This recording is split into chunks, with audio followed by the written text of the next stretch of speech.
Yeah, that's what we need to start on. Hell yeah. What's up, Mizroy? Satellite, Austin, Arcane, Shadows.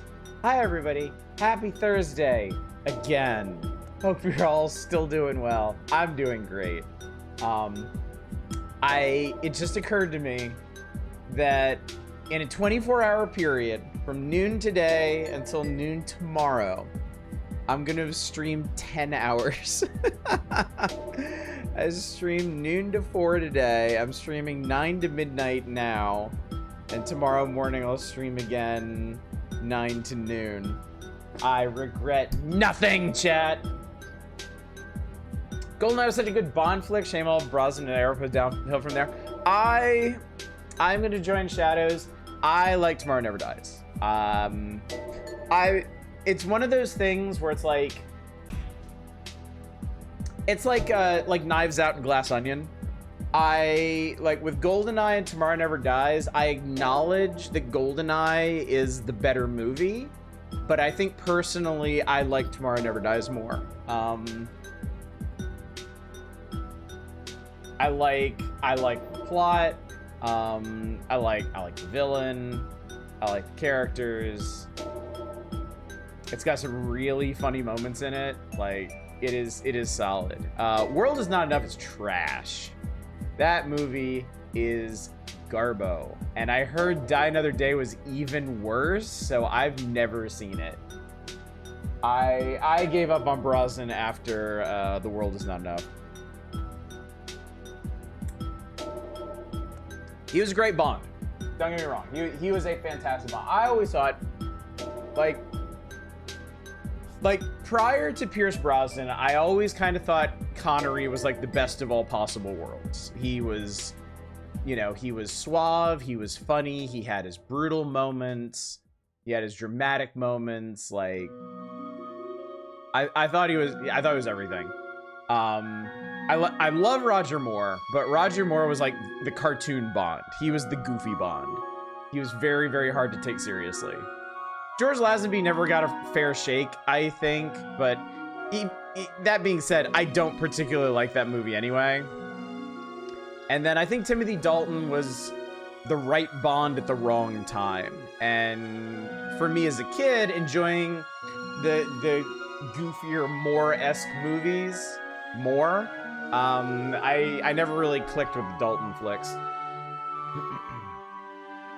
Regrets 0. The fact that Michelle Yeoh is in tomorrow, I mean, that's a big reason why I like it, honestly. She's great in it. She and Brosnan are great together.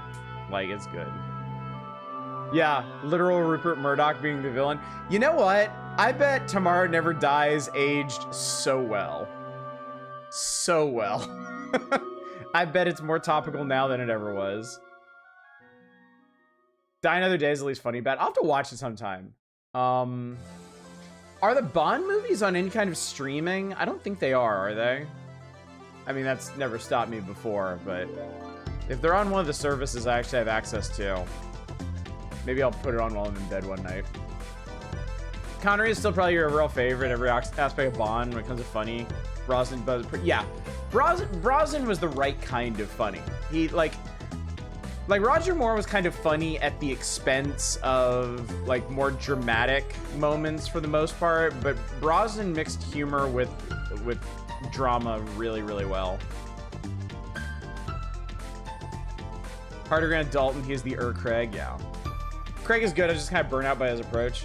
I think Casino Royale was excellent, and I think every Bond movie since then has kind of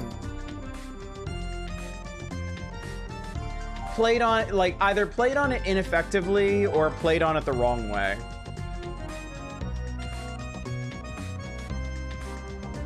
Tomorrow Never Dies had a pretty crazy opening. Tomorrow Never Dies, was that the one?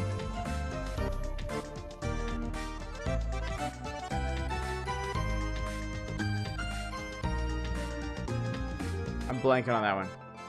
Oh, the jet. Yeah. You're right. That one is pretty crazy. I thought that's what it was. Yeah. Took way too long. The series being on massive hiatus didn't help. Yeah. I mean, again, to be fair with Craig, I've only really seen Casino Royale and the really bad one that came. Oh, Quantum of Solace. Quantum of Solace is a bafflingly bad movie. Skyfall was good. Dr. No from Russia with Love are probably close to the films you got to understanding that Book Bond is not a good person you tend to like. Yeah, and looking back on it, I really like that about them. I really, really like that. I think both of them are just more than just being good Bond films. I think they're just good spy flicks in general. Yeah, Quantum of Solace came out during the writer's strike. Quantum of Solace was like a horribly cursed production. Like, I understand why it's as bad as it is, but it's still terrible. It really doesn't excuse anything.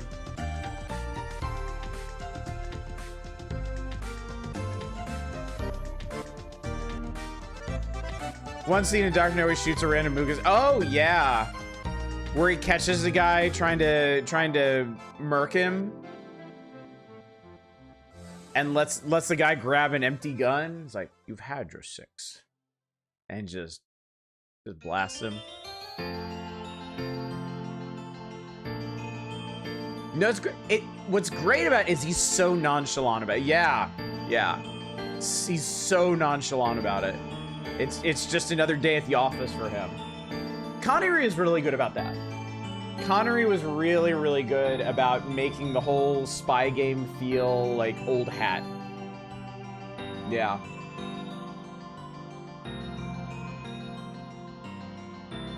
I forget that guy's name. Was that Strangways, or was Strangways the guy that because it was if I remember correctly, Bond went in search of like a scientist who disappeared. And the other, like the partner scientist to him was working with Dr. No, and he was the one who killed him. And he was gonna kill Bond too, but Bond caught him in a trap and executed his ass. Strangways, okay, Strangways the dude who got murdered first, okay. Thank you. Like he's wearing the charm as a mask that slips once. Yeah, it's great. He's also very vulnerable in Dr. No. Like he's not this like superhero of a spy. Like he gets his ass kicked in Dr. No. I remember there's a scene near the end where he's sneaking through the vents in Dr. No's base, and like he gets burned super bad by one, and it's like painful to watch. Like he gets scalded by like a steam blast or something. And it's like, God damn, dude. Less moral in the book than Book Bond and Dr. No. Book Bond immediately picks up that Honey is almost certainly not mature enough and deliberately instantly goes full platonic. Well then. But anyway, chat, why don't we get into it tonight? We're gonna be talking plenty about Bond throughout the evening, because I feel like maybe a good chunk of our time is gonna be spent talking about Goldeneye and playing Goldeneye. But we got some other stuff to talk about first, if you can believe it. Quick schedule reminder. I mean, I'm basically just streaming all the time now. I'm probably going to be streaming every morning or almost every morning while my family is in Japan. So definitely gonna be doing Satisfactory tomorrow morning, starting at 9. Probably also gonna be doing it Saturday and Sunday as well. I'm just going hard into the paint on Satisfactory. I am having such a good time with it, building everything out and making progress and building super ugly roads that, against all odds, still work in my ever-expanding truck network. So yeah, expect a lot more Satisfactory every morning. If you got nothing to do between 9 and noon Pacific, come hang out with me while I build stuff and ramble about things. Next week, Wednesday will be a variety night. Thursday will be more of this. They're the only nights I can stream. Nothing I can do about that. Which was Live and Let Die? Oh, the New Orleans one.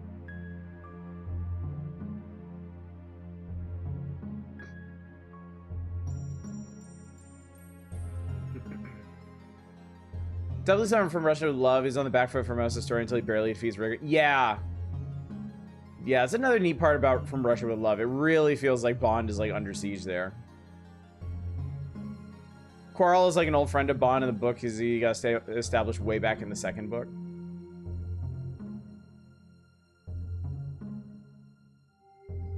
Oh, I misunderstood, Ms. Roy. Thank you for clearing that up. Okay. I was wondering about Quarrel Jr. That did seem kind of funny. But yeah. Man, poor Quarrel and Dr. No. Jesus Christ. What a fate that befalls him.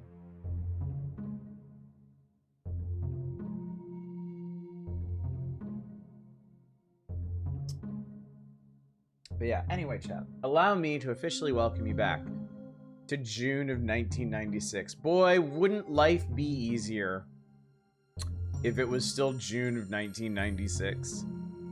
No, we wouldn't be streaming, so there is that. But I don't know, might be worth the trade, really. We're not actually starting with Goldeneye. I wanted to start here in case anybody got trigger happy with the game requests, because I can play Goldeneye. I physically have it. We are going to play Goldeneye tonight. You don't actually have to request it. But this is not where we left off last week. We left off on Doom 64, which I don't physically have. I wish I could play. Well, I have the Steam version, but it's just not the same, chat. We'll talk about Doom 64, and yes, we will talk about Body Harvest, but I don't own either of these games, so I can't play either of these games for you. Yet. I am not going to allow the N64 era to pass without playing these games. I will have access to them. I will have a flash cart for them at some point. I'm just not in a good place to be spending money like that right now. Just don't get why I thought Doc had a dragon. Just silly superstitions, I think, of the locals. Live and Let Die is still the best Bond theme. Ooh, that's a tough one, though. There are a lot of really good ones. Live and Let Die is really good, though.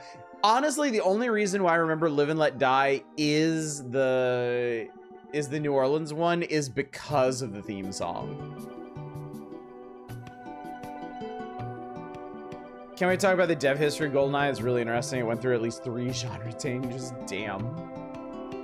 Let's talk about a Doom you can't ignore. The Doom of the decade. It's Doom for the N64. Prepare or perish. You are alone. Purple clouds stream across the alien sky. The Bullmasters have been hunting you relentlessly for days. If it weren't for your own cunning and the fortunate discovery of some medical kits and a hidden wall panel, you would have joined the rest of your doomed Space Marine squad by now. Do you feel lucky? You should, because the most electrifying experience you can get from 110 volts short of licking the outlet. Hey, man.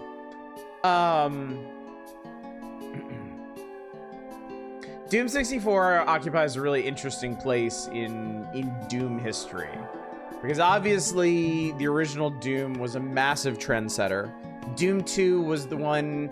It's interesting to think about, actually, because I feel like Doom and Doom 2 are basically equally influential on the gaming landscape, but for completely different reasons.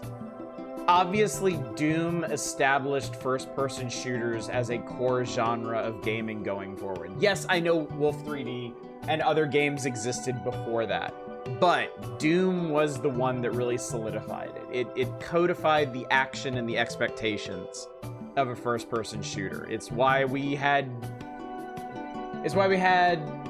Doom clones for the better part of a decade, right? It was the genre. It was it. Doom 2, I think in a vacuum, Doom 2 was not as good as Doom 1. I don't know anybody who enjoys playing through Doom 2 the way it's fun to play through Doom, the original Doom. The super shotgun made up for a lot, certainly, but Doom 2 has some kind of crappy level design in a lot of places and some really annoying enemies. Yeah, extremely uneven levels. But what Doom 2 did, Doom 2 was the platform upon which decades worth of modding communities were forged. And I really believe that Doom 2 became the ideal template for what a modding community should look like.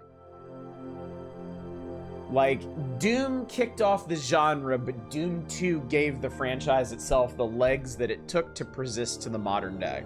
Yeah, you play Doom 2 for the WADs, yeah. So Doom 64 is an interesting entry because it's actually kind of Doom 3 before Doom 3. Except it was locked to a single system. And I don't think anybody really, like,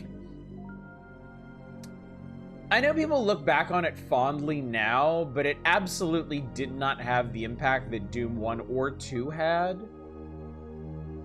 And I do think a big part of that was the system exclusivity.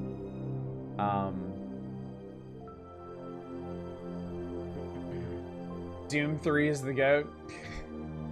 OPM Collector Boy. Doom 3 has its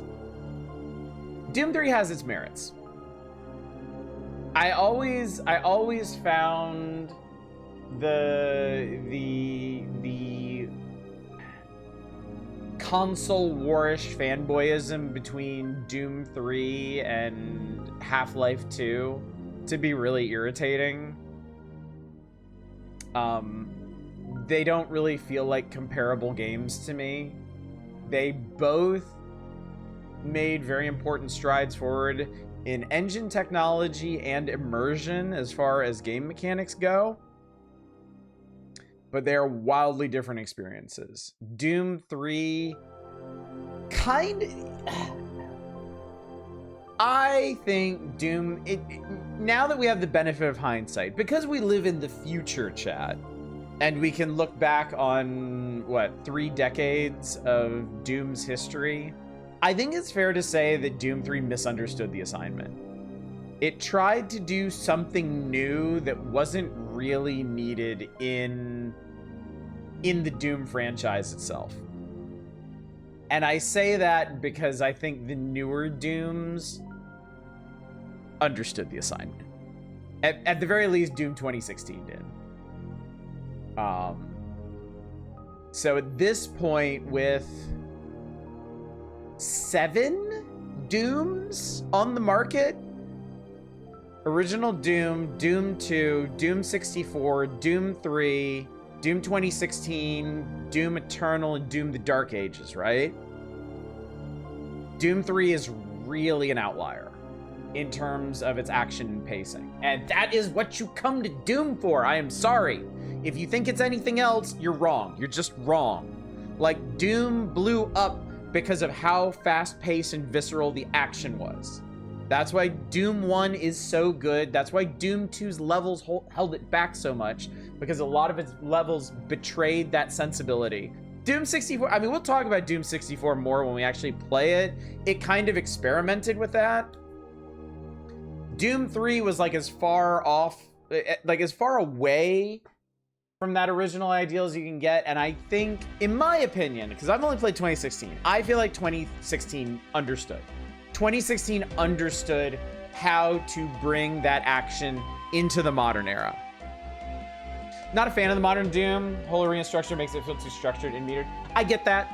I don't love the arena structure either. I don't really think it's necessary. I get why they do it though.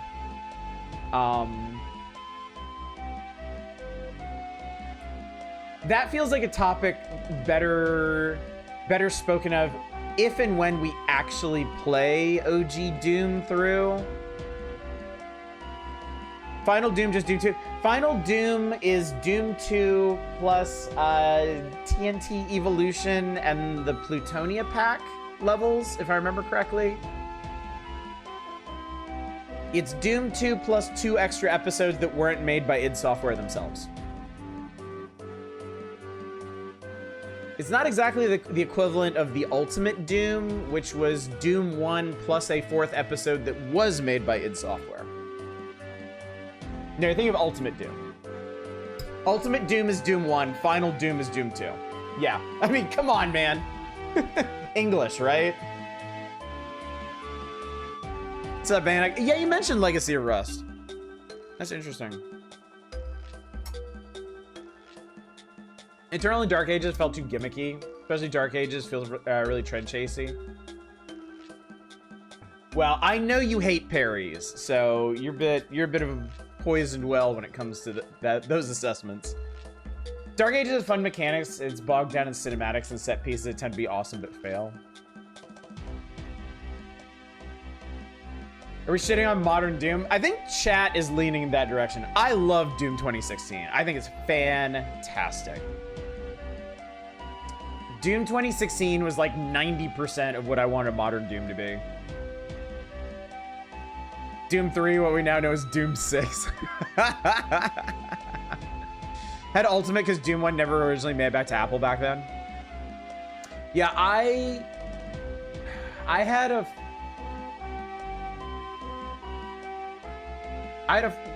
the time I got a 486, Ultimate Doom was out.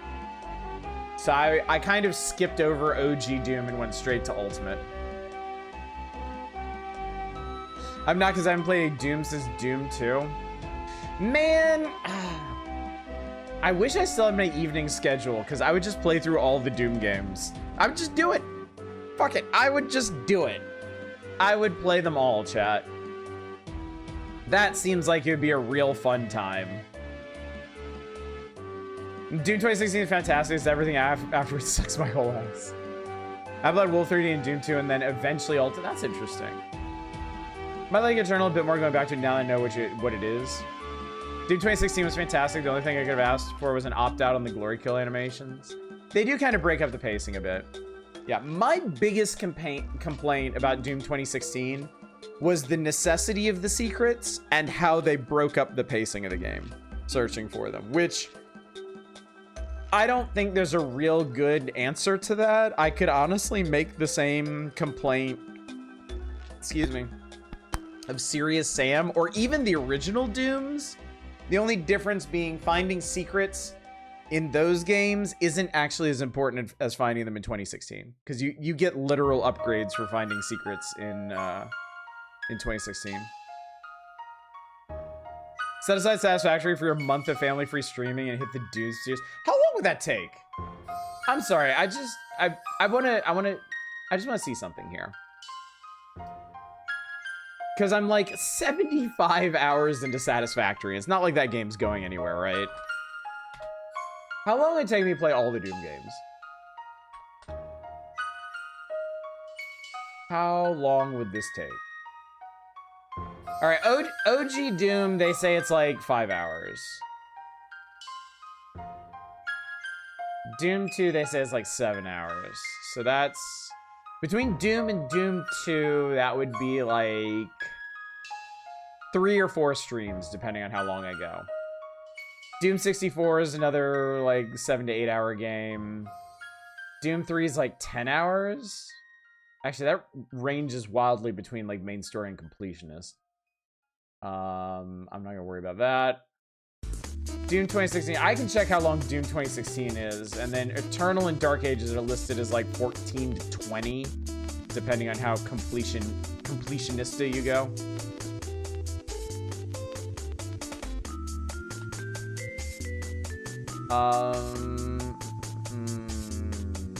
Doom. I spent almost 16 hours playing Doom 2016. So, but I mean, I stream for 4 hours during the day today. That could be, yeah, that could easily be like 4 streams. So like,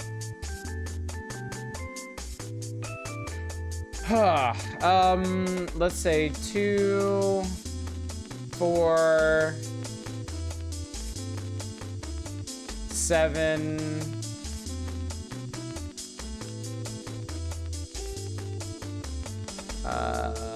I'm gonna say like 11, 15. It would take basically the whole month, I think. It would take pretty much the entire month. 2-hit, I'm gonna refund you that because I can't play it. I think I mentioned this before you came in, but yeah, I don't have the physical. I don't have a flash cart for my N64 yet. I only have the carts that I physically have, and I don't have Doom 64.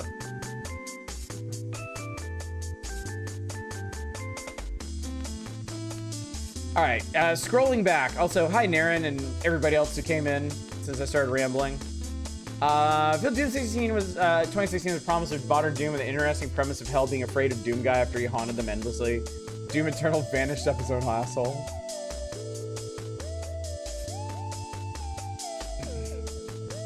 "2016 All-In also has a very specific game loop of how you need to play to get ammo and resources. The games feel so micromanaged."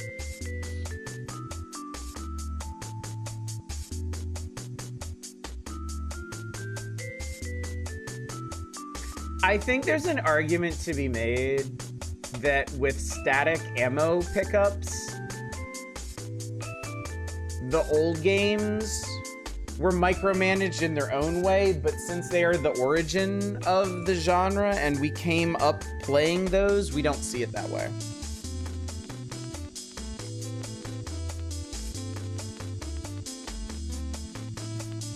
Secrets also absolutely murdered Dark Ages pacing.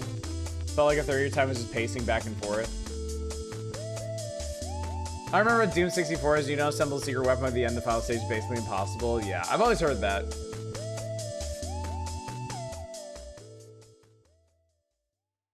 Admittedly, Eternal and Dark Age vibe-wise feel like they really like Quake 1 instead of Doom. Well, I mean, I don't think that's... I think that may just come from being... I mean, I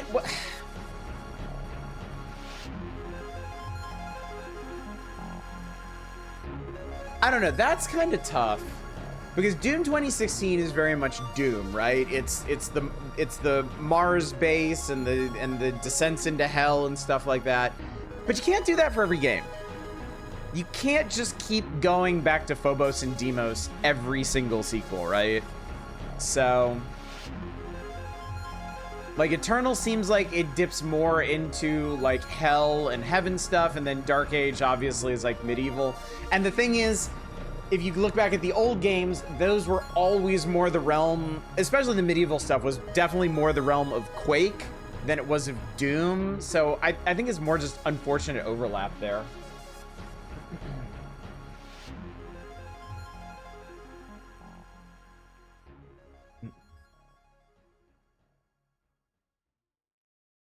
Eternal is balanced in a way you never get to choose how to use your guns, and it's ridiculously tight.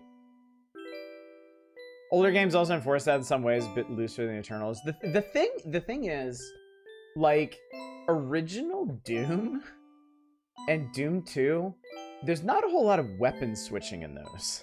Like, there's not many weapons to begin with, and you tend to just kind of stick to the shotgun or the chain gun most of the time.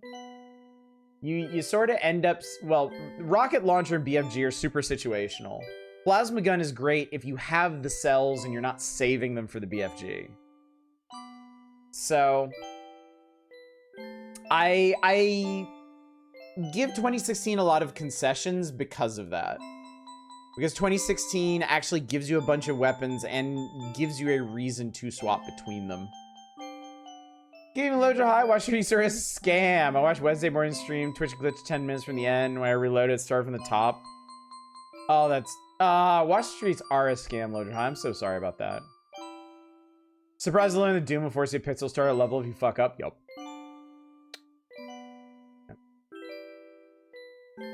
Steam did reshuffling the Doom games a while back. They did. So now I have...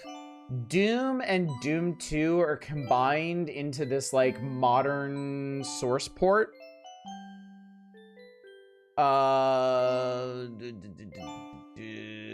still have Final Doom as a separate entry because I don't think the Doom and Doom 2 combination include TNT or Plutonia.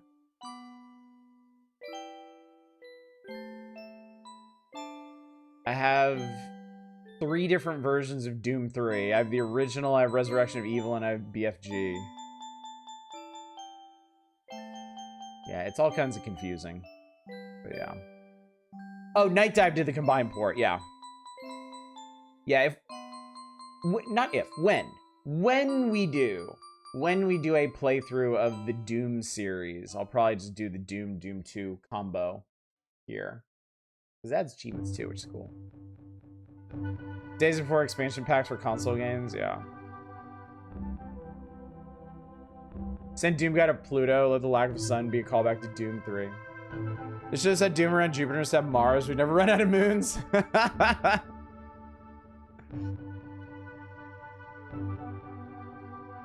Pre-already source ports go. If you're willing to look for your perfect source port, you'll probably find the specific flavor you want. Yeah, I had, Christ, I don't even remember what I was using for a while.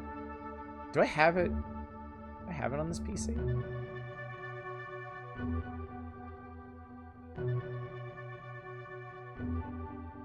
I don't think I have. I'll have to go looking, but I don't think I have my Doom source ports on here. But yeah. What are we talking about?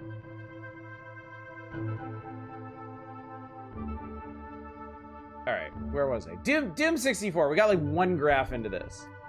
Alright, Williams Entertainment is crafting a unique vision of the id Software game that defined a new genre of 3D action. Every stage has been redesigned and the action blisters with speed.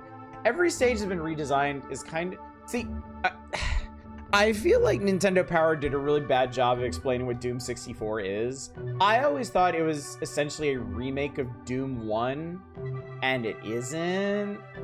Like, it really, really, really, really isn't.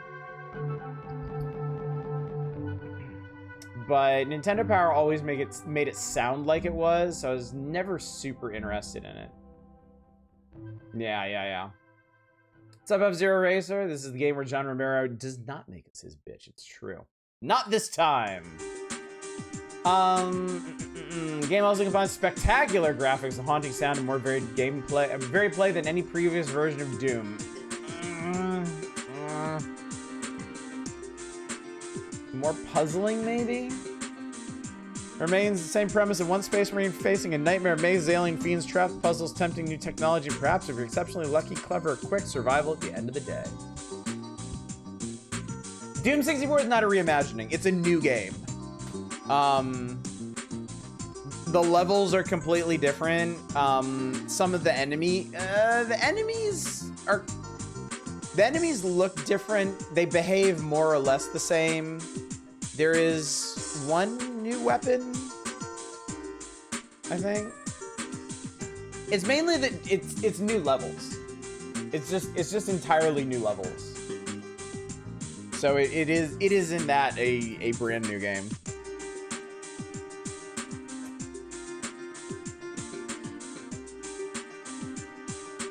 Legacy of Rust gives you 2 new weapons and multiple new enemies. That's cool. That's cool. I know I've always found with like WADs and TCs, modders are pretty hit and miss with new weapons and enemies. Like, there's a lot of amazing levels out there, a lot of amazing levels that are arguably better than the ones in the base games, but yeah, fucking around with game mechanics, like, not every modder is an accomplished game designer. Funny that Romero ended up being the nicest guy out there while Carmack is the shitter. Yeah, it is, isn't it? Yeah. I mean, Romero was always kind of like the face of the company. I mean, Carmack was never really going to be the face of anything. He had his moment to shine in like the Quake 2, Quake 3 era, when the world was kind of hanging on his engine developments and stuff. But I think that kind of died out by the time of Rage.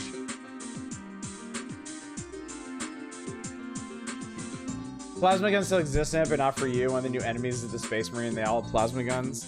That honestly sounds like a huge improvement over the fucking zombie chain gunners in Doom 2. I could do without ever seeing them ever again.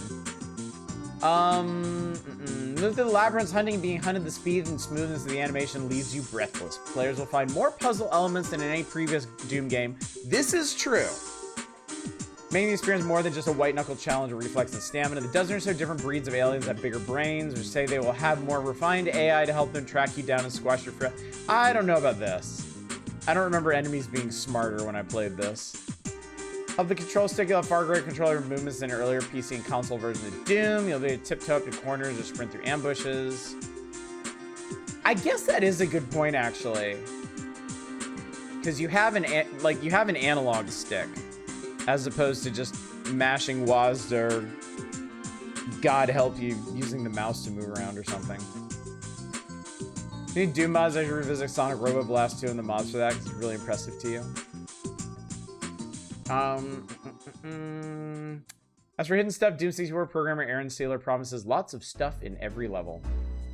So pretty, it hurts.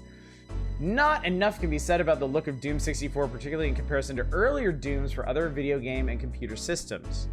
Sucre Gilman, the lead artist on Doom 64, describes the effort like this. We've taken familiar Doom themes and enhanced all of them for the N64. Everything about the graphics and play has been pumped up. That is a really, really shitty line for this game. That is not what they did. They made everything darker and more horrific in this one. And I really wish... I can kind of understand why they wouldn't want to sell the game as that necessarily, because they are trying to sell this game to, like, kids whose parents aren't paying enough attention to realize they're buying them a demon murdering simulator. But, I mean, the truth of the matter is this game is a lot moodier, a lot more horror-themed than either the Dooms that came before it. See the Facebook post from Domino's talking about moving away from physical pieces. Go to no. That's great. Domino's laying to Sony. God, I mean, this is good. This is good. Like everyone in the industry, everyone outside the industry just needs to be taking their asses to task. This is not something that should be happening. And they shot themselves in the foot with this. Like, they teed up their own whiff. Because a matter of days before this, they decided they just weren't going to honor people's movie licenses anymore. And now they're saying you can't have physical copies of games. Like, even the dumbest gamer can put 2 and 2 together there. Like, yeah, we know we don't own our games. We've been reminded of that constantly for decades, but asserting that is not going to win you any points, and it's not a solid foundation to build a business off of. Yep, when buying isn't owning, piracy isn't stealing. Words to live by, chat. Cracking up and then having the gall put the play has no limits sign off after, hey, we're stealing all your moves. Yeah, play has no limits. Digital only, though. I remember Sony a while back mocking Xbox about how easily share game with your friends, which is handing them the disc. Yes. I feel like Sony and Microsoft have committed so many unforced errors in their pursuit of the console market. Like, it's like every other generation, they just fuck themselves over. Like, Microsoft got off to a rough start with the Xbox, but they made it work. They hit it big with the Xbox 360, and then boned themselves with the Xbone. Like, they got too big for their britches, they got too greedy, and just tanked that system out of the gate. I mean, similarly, PlayStation, like... PlayStation is not necessarily generation to generation. Like, PlayStation had a really good thing... Sony had a really good thing going with the original PlayStation, and then the launch of the PS2 was rough. PS2 honestly had a lot of issues that, to their credit, got worked out by the end of the generation, but early on,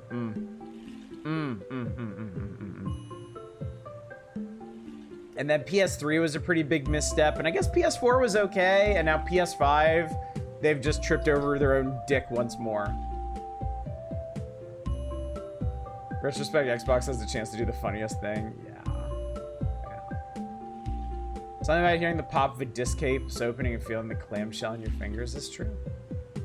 Hoping the new CEO of Xbox will step back some of the brain dead choices. Don't hold your breath. I think the new CEO of Xbox was smart enough to start things off on a very positive note before cutting the whole thing down to the bone, which is what she's doing right now, if rumors are to be believed. Much like their character Luigi, Nintendo wins by doing absolutely nothing. I mean, yeah, Nintendo is the big winner in all of this. I mean, the Switch 2... The Switch 2 did, like, the absolute bare minimum. It was a new Switch. Like, they barely put any brand new games on it, and you know what? Nobody really seems to mind right now because they're not Microsoft or Sony. They're not actively fucking over their consumers as hard as the other two, therefore they get a pass. Kicking myself over owning an Xbox 360. Man, I love the Xbox 360. I have two Xbox 360s, actually. I have one in a box here at the bottom of my storage, and I have another one, my old one, that's a doorstop now. Because I think the disk drive in is busted. Some PlayStation recent issues are slower and bad ideas than PS4 finally biting in the ass. Killing most of their AA studios, the series, and relying entirely on AAA. Yeah. A better Switch is pretty much all they had to do, and they knocked it out of the park by hitting the bare minimum. Doom, please? I can't play Doom. I've explained that a couple times. I don't have the physical copy of Doom 64. I cannot play it. We're just here to talk about it. And then we're going to talk about Body Harvest, which I also can't play. And then after that, we're going to play Goldeneye.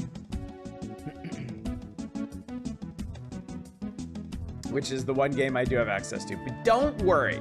We are still very, very, very, very early days in the... Like, we haven't even gotten to the N64 release. We're still 6 months out from that. We're fully 6 months away from the actual N64 release. And then all of these games are going to be released after that. So sometime in the intervening year or so, I will get myself a flash cart and we will be able to play these things. But right now, I am limited to my physical cart collection, which was so graciously donated by our wayward friend, Cold Rolled Steel.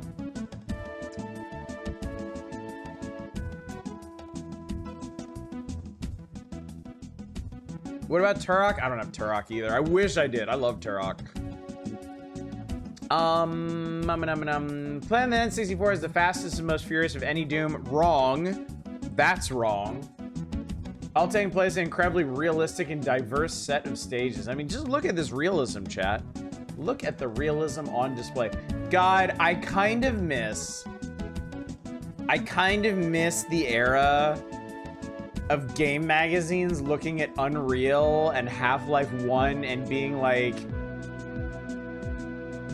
this is the best that video games are ever gonna look. This is real life digitized. We've made it. We're finally here. I kind of miss those days.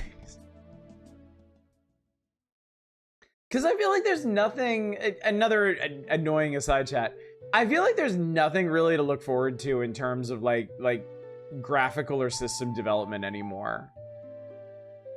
Like, games kind of already look as good as they're going to.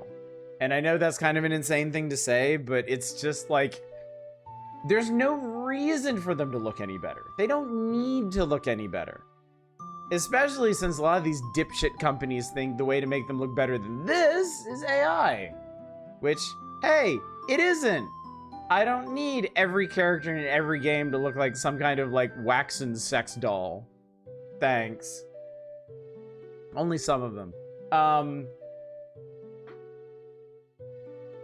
Like, yeah, I'm tired, honestly. I'm tired of games looking like super ultra photorealistic and using like 3 of my cores to render hair physics and shit like that. I don't need it. I don't need it. I need games to look memorable, not realistic. I need games to have an art style.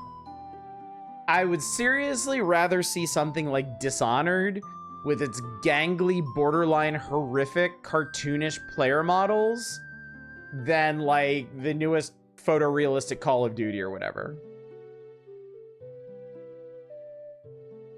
It's a real screenshot. We made it. Tear rolls down cheeks, staring at polygonal Pierce Brosnan.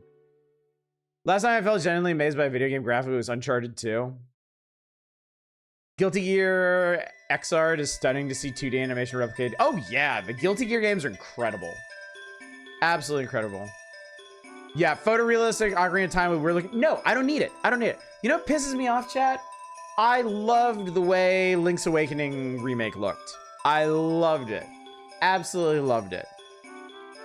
I don't need what they're doing with fucking Ocarina of Time, man. I really, really don't. Down to tiny incremental improvements or horse testicle simulation. Well, at least he didn't typo that as stimulation. Photorealism in some games is kind of a turnoff to you. I wish the pod racing game looked a bit more stylish. Yeah.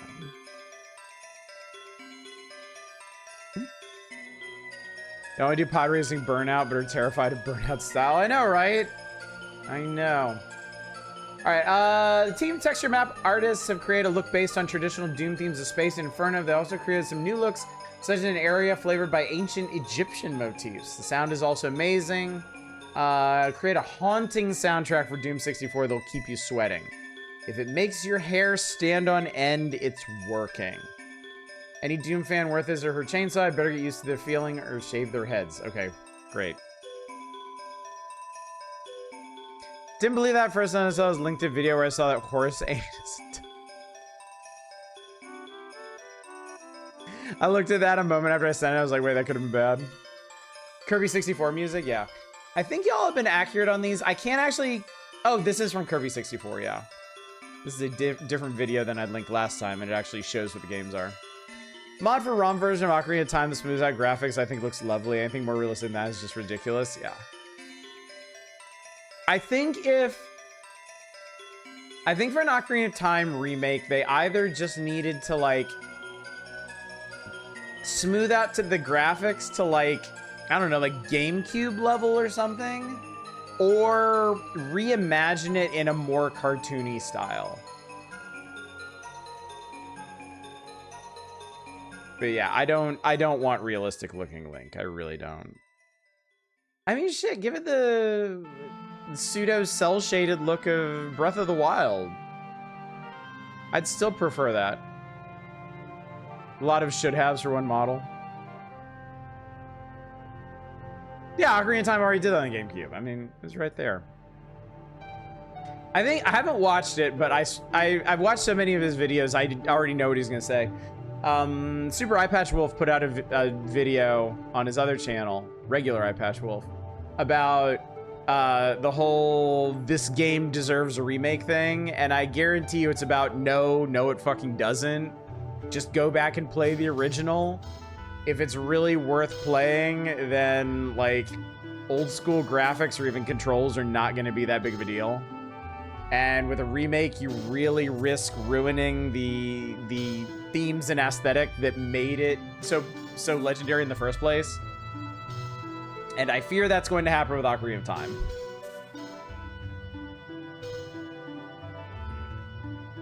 At least for you, a lot of what you find endearing about Ocarina of Time is the kind of lanky, charming first try 3D Zelda, 3D Zelda. I mean, I like the way Zelda 6, like Ocarina of Time looked. Zelda 64. I did. It was one of the things I appreciated about that game. I like the old school, like janky polygonal look of it. It fit. It felt good.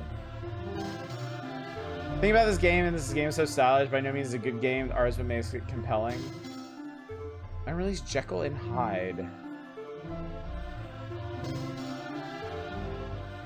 Oh damn, that's a really cool. Oh fuck, that's a really cool concept art. That looks neat. That looks neat. That's a good find, Arcane. All right, anyway, we will come back to Doom 64 at some point. We will try it on the N64. I want to know how it compares to the Steam port, which we will play through someday. But let's move on to Body Harvest, which I honestly don't know a whole lot about. I want games to lean into outright ridiculous art too. I want games to have a style. I don't want the style to just be realistic. That's boring. I want games to have their own unique style to them.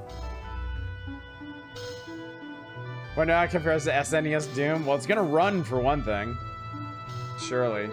Janky, early 3D, I think makes it both appropriately cute and charming when it wants to be, and out of nowhere terrifying and incomprehensible. Yes, that's a big part of it, for sure. You're Adam Drake, a one-man SWAT team tripping through time to crash an alien dinner party. The food fights back. Yeah, Shadows, share what you got, because I don't know anything about this, and I'm pretty sure Nintendo Power is not going to spill the tea on this one, especially since it's still in development at this point. Certain breed of video game connoisseur loves nothing more than driving fast and blowing up everything in sight. Yeehaw! Scottish developer DMA has taken the high-end graphics and blazing speed of the Nintendo 64, poured on a barrel of adrenaline, and come up with a scream-a-second thrill ride that's a real 3D blast. Plot gleefully mixes elements of every late-night sci-fi flick imaginable. In the early 20th century, giant insect-like aliens with a craving for human flesh invaded Earth.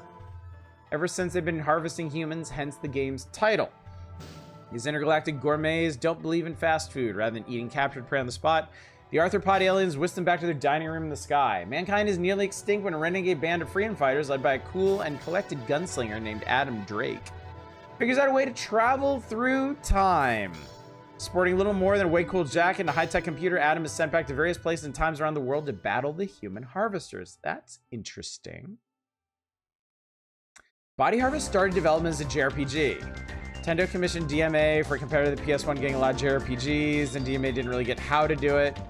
Nintendo lost faith, so Gremlin picked it up and got finished as an open world action adventure thing.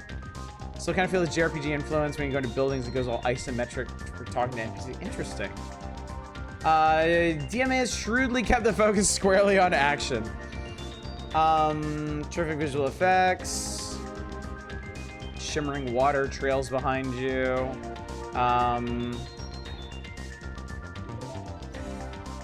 Shoot 'em up fans demand tons of action, and Body Harvest delivers the goods. Besides your character and vehicle, the screen swarms with richly detailed human hunters. Each shows considerable intelligence, so if you don't use your wits, you won't last past brunch. Keep your view cam in constant motion, scanning the horizon, checking your back, and otherwise keeping an ever vigilant eye out for alien ambushers. Creepy synthesizer score. That sounds cool. Each stage you're given a series of increasingly demanding assignments, including destroying invaders and rescuing humans. Huge maps given plenty of room to explore and hide out. Most of the action consists of jumping into vehicles and taking off before an alien has you for lunch. You commandeer more than 130 vehicles, ranging from World War I era biplanes to futuristic tanks and jets. On a Greek isle in 1916, you'll find yourself at the wheel of an old-fashioned limo, a primitive tank, and even a paddle wheel steamboat. Sightsee Hawaii 1930 in a seaplane, tanker, and destroyer. An Eisenhower-era American farm town, your tools of choice include a combine, fire truck, and motorcycle. 1990, Plaster, Antarctica, and a bus and monster truck. Other scenarios include 1942 Java and 1970 Siberia. Interesting. Are there so many references to dining in this review? Was the writer really hungry? I guess so, or they really wanted to emphasize the fact that aliens want to eat you? There is very much, yeah, I think every level in this game is a different time period.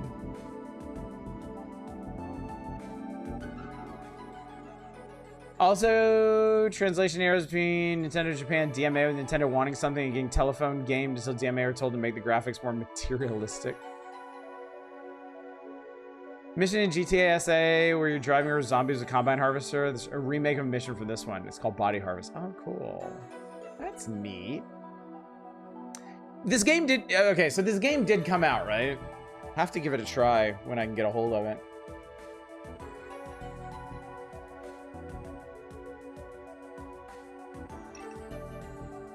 I'm curious how it ended up. All right. But now the main attraction, chat. Bond. James Bond. They didn't mention anything about destructible buildings. The aliens fuck up the cities when you fight them. Yeah, we'll definitely have to give it a try when I can get a hold of it. Mantis Dude reminds me of the enemies from Jet Force Gemini. Kind of did another Steel Hundreds of Vehicles style game on the... Oh, they did Space Station Silicon Valley, too? DMA, huh? I guess that would make sense. All right, the Goldeneye team at Rare has been squeezing everything they can out of the Nintendo 64 and make a first-person cinematic experience that puts you in the action of the latest James Bond thriller. Goldeneye 007 features action from Russia to Cuba. The likenesses of virtually all the Goldeneye characters and universally known Bond signatures such as the theme music, wild chase scenes, and heart-thumping acrobatic escapes. As the British super agent, players will use a host of weapons to stop the Janus Corporation's plot of nuclear extortion. I don't think it's a corporation. I think Janus is just... Actually, isn't Janus the name that Trevelyan is operating under? It was a licensed game. Clearly, this game had no impact on gaming at all.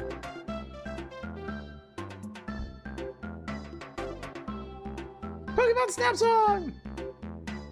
What is, chat, what is the most influential N64 game?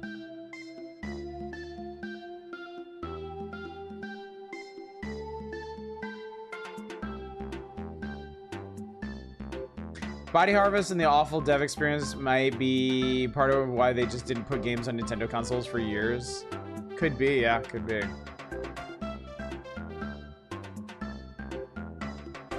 But this fake name that the crime syndicate operates. Yeah, Janus is the two-faced god.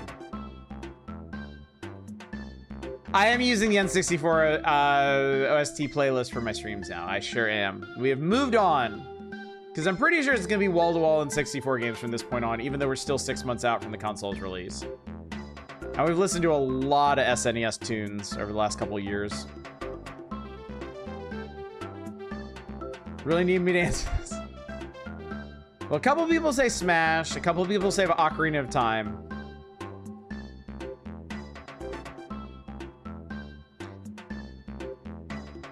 I think there's an argument to be made for Goldeneye. And I'm serious about this.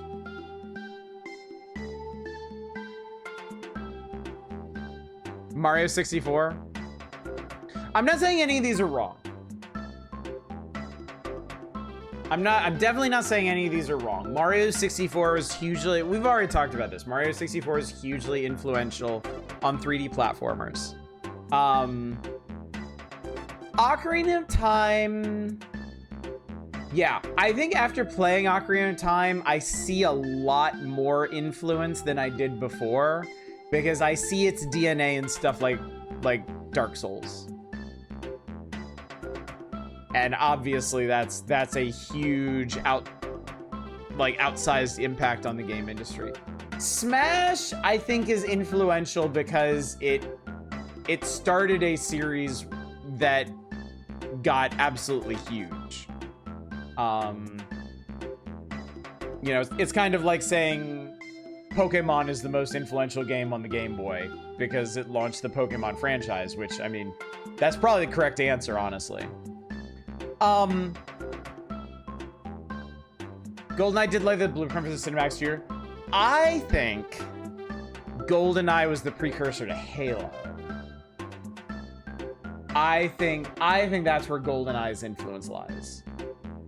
It's not a straight line from GoldenEye to Halo, but I think GoldenEye was the first step to making first-person shooters like system sellers. I don't think you get Halo without GoldenEye. And I think you have a very, very, very different looking game industry as a whole without that.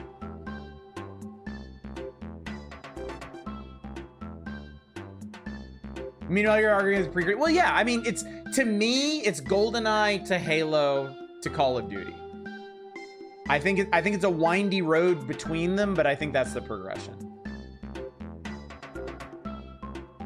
I think GoldenEye was influential in a way that stuff like Doom and Quake were not.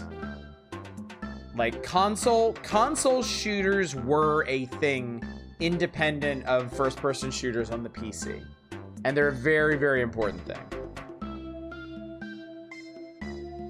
Because eventually they did kind of come to dominate, at least for a time, the shooter market as a whole. Up to the end of PS1, you could not shake a stick without seeing something existed because of Mario 64. I agree. I mean, don't get me wrong. I entirely agree. I think depending on the day, I would be more than willing to make any of these cases. I would be willing to make a case for Mario. I'd be willing to make a case for Ocarina of Time. But because we're on Goldeneye, I'm saying, like, I see the case for Goldeneye. Did Goldeneye have limited weapon slots? Oh my God, yes. You had 2. You could carry 2 weapons in Goldeneye at a time. So yeah, there's a direct line between that and Halo. Say Goldeneye to Medal of Honor to Call of Duty, then Goldeneye to Halo to Call of Duty as well. Just depends on what genre you're talking. Oh yeah. Yeah, for sure.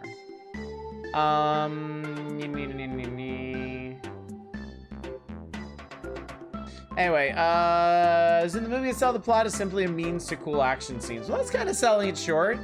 I like the idea of like a betrayed MI6 agent turning on the world.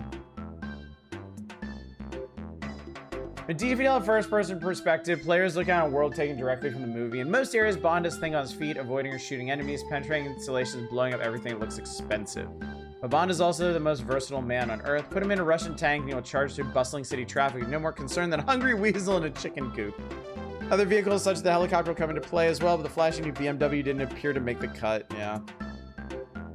Designers also hope to maintain a sense of reality in the character of Bond. You can't carry an arsenal around with you. Most will be able to pack 2 weapons at once, like we were saying.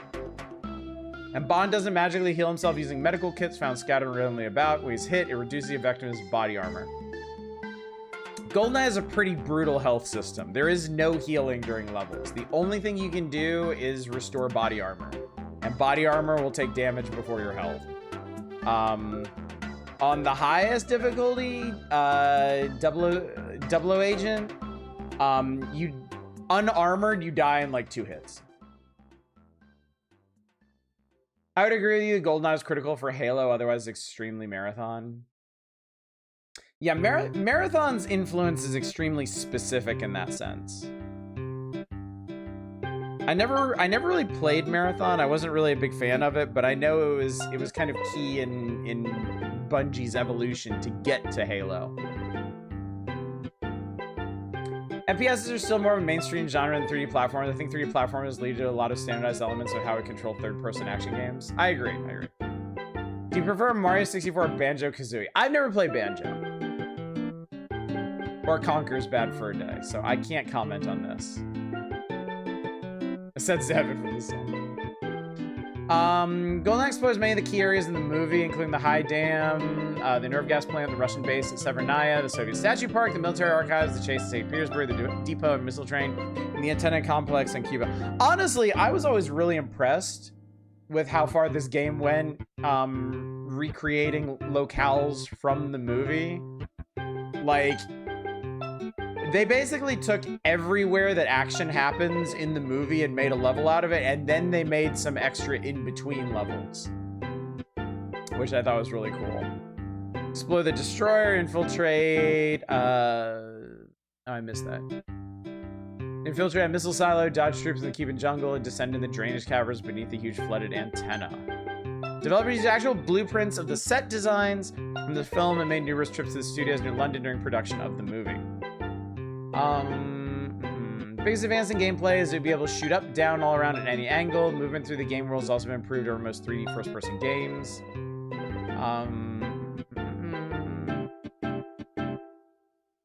Over the decades, Bond has tracked down some of the most colorful villains in movies. Blofeld, Jaws, Goldfinger, Dr. No, and Scaramanga.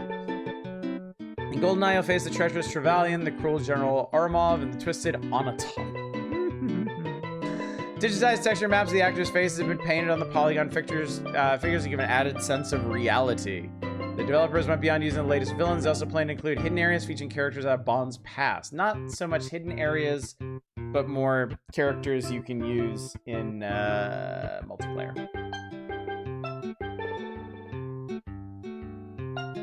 To me, Halo is Marathon 4. Same setting, the center of the Halo logo being a Marathon logo really sold it for you.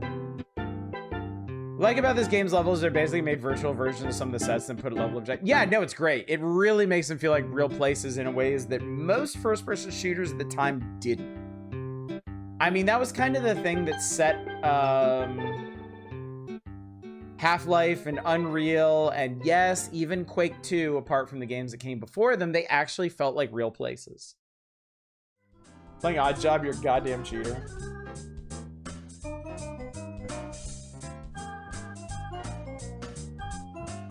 Well, do you consider you spent so much of his development as a rail shooter? Yeah, you would expect the opposite in level design. I don't know. Maybe they made that change. I guess not.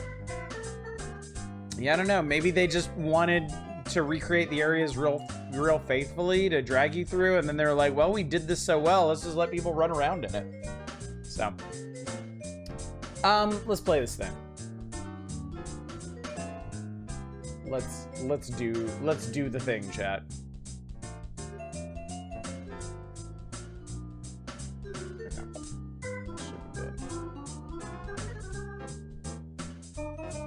I haven't played Goldeneye in a long time. Very long time indeed. Even the aiming mode is blatant as rail shooting inspiration. Alright. Ooh, I might need to clean this thing up.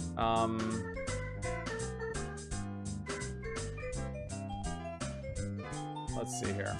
Maybe it just needs to load into it once. No gaming, only chat. Sorry, I'm gonna turn off the music so I can actually hear what's going on. Are you familiar with the game's screen sheet? Yes. Yes, I am. I played a little bit of it, I think.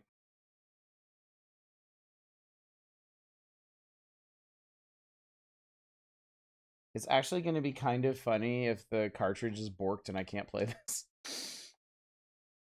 Not to rain on everybody's parade or anything, but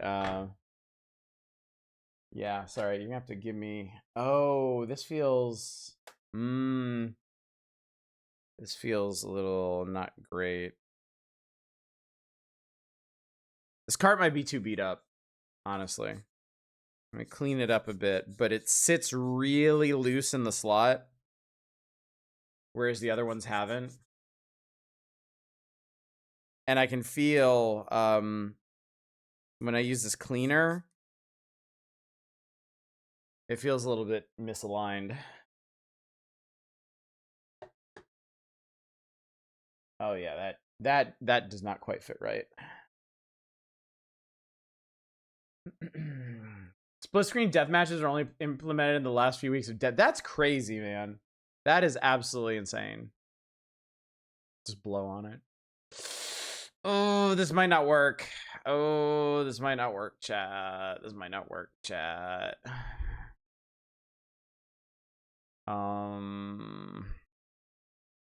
Damn. There's gonna be able to play as every Bond actor, but yeah, I'm like, haha, fuck no. Might get the tilted cartridge effect. I wonder if I can like wiggle this to make it. Let me grab one of my other carts and make sure that one actually works.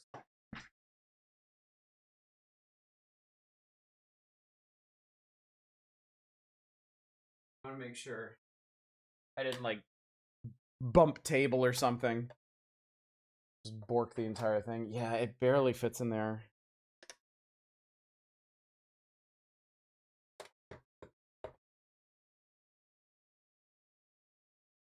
That's interesting.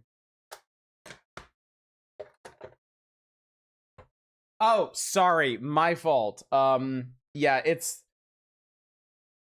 yeah, I think the card in the Goldeneye one is kind of misaligned. You really have to muscle it in there. I just didn't realize that, and it wasn't fully plugged in.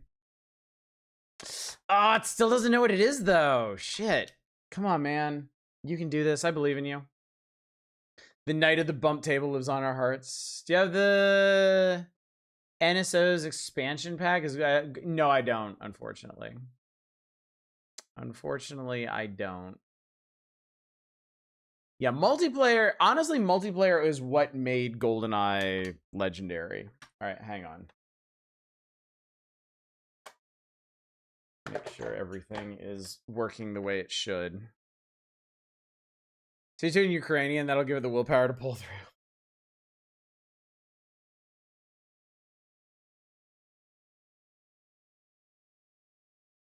Okay, yeah, it knows what Mario 64 is.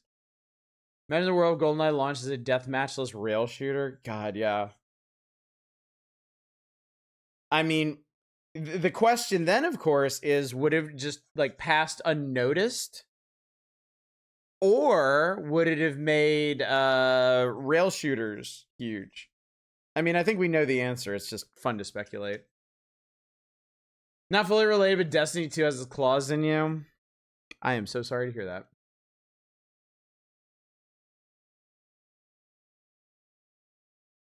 The allure of a game on its last legs.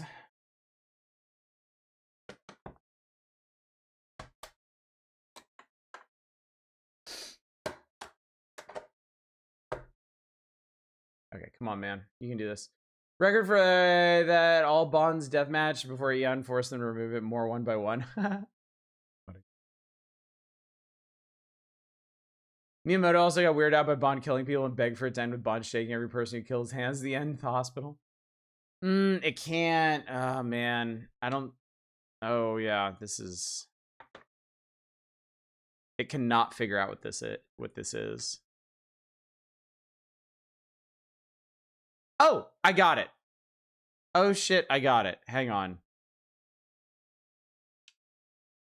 Okay. Hopefully it works.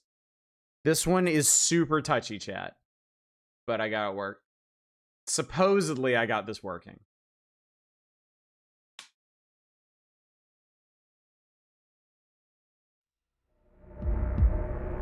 Wow, that is loud.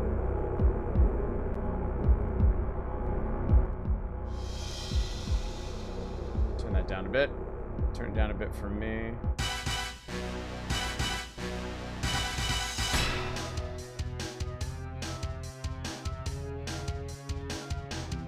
Oh my god, he's so realistic, chat.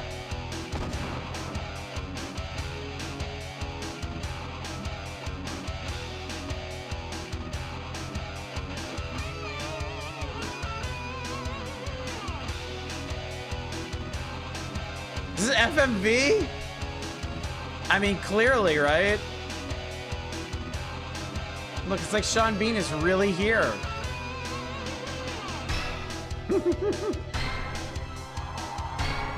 These cast credits were Rare's compromise. That's really funny.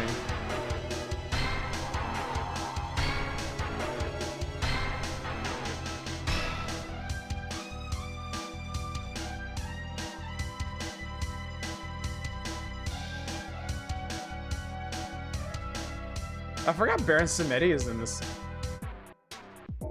His face has been smeared on these polygons. It's the attract mode, chat. Oh my god. Boy, this takes me back. Funny story about this game. When I was a kid, I was fine with most games. But when we bought this one and brought it home, and I started playing the dam level, it made me motion sick. And I was so mad. I was so mad that I forced myself into just not getting sick. That damn level. All right.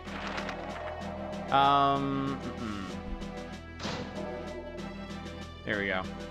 It worked, yeah. All right. I have not played this game in ages. I'm gonna play it on Agent. Now, one of the cool things about this game, the higher the difficulty, the more objectives you get.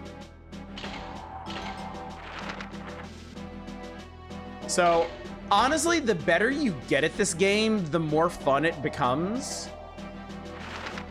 But it's also not an easy game in any sense. And since I haven't played it in, like, however many decades, I kind of need to take it easy here.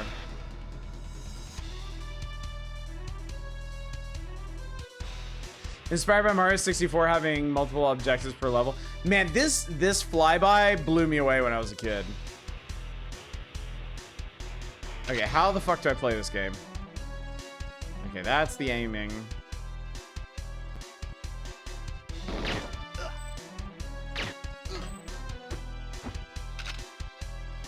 What's the...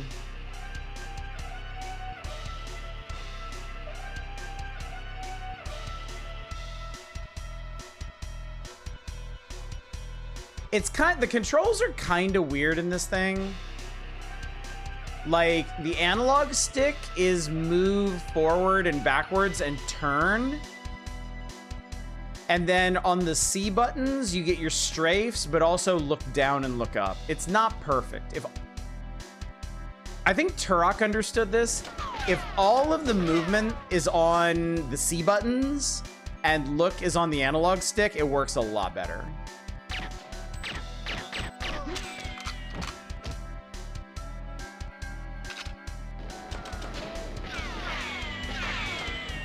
Mans is shooting at me.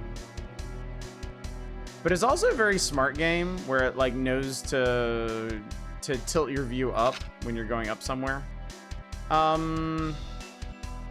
do I... There we go.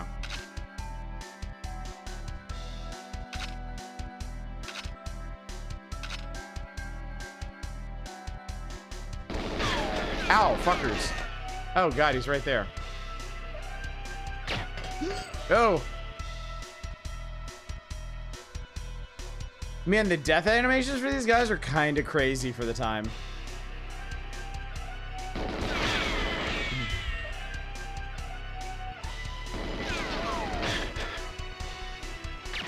Aiming is hard, though. Because it's analog-based. You kind of have to rely on the auto-aim in this. Shot him in the cardioid. Do you have 2 gamepads? That was one of the wildest control modes for this game. I don't, unfortunately.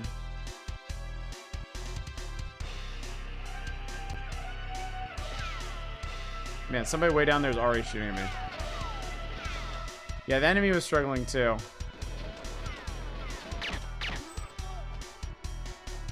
Ha! That's kind of funny. Love the ideal way is speedrunning Dragon Quest 3 is to... Hang on.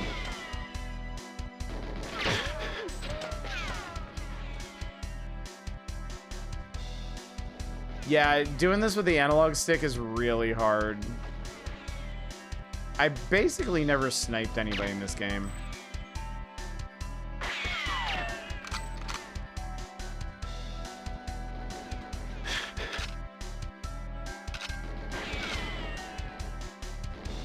Start AKing people.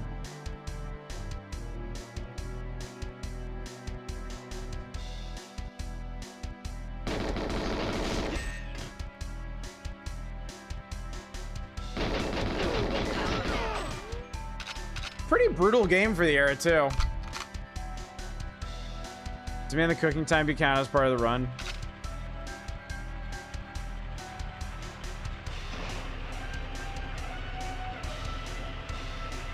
You cook your card up to 122 degrees Fahrenheit. Dr. J qualifies as a good day. Qualifies as a good day as any day you don't even have to use your AK. Yeah. Never really a good day for Bond. I'm gonna Turok this. I think it's the solitaire control scene. Really? Oh yeah, the menu screen. I love it. Controller style honey. Hang on. Honey. God, let's one at a time, please. Solitaire. I didn't know about this. Oh my god.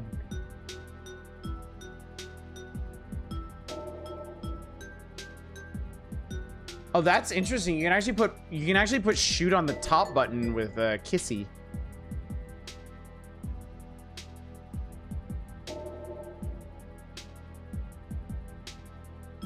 Oh no, that's weapon switch. It'd be fire on the blue button. I don't like that. Yeah, solitaire. Damn, let's do that. Okay, that's gonna take some getting used to. Oh, that's gonna take a lot of getting used to, really. That is not how I'm used to playing this game, but maybe we'll get there. Also set it off inverted. It's actually it's inverted by default, honestly.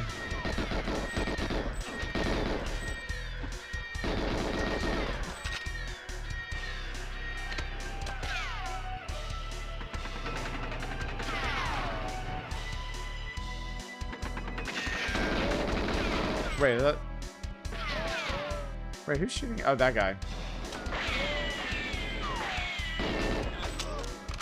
Oh, they're behind me.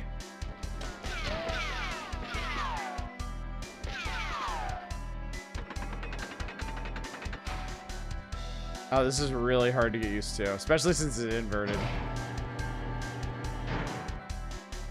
But it is so much better. Oh yeah, this is the game where everything explodes. Like, literally everything. Oh, this is a side objective if you're playing on 00 Agent.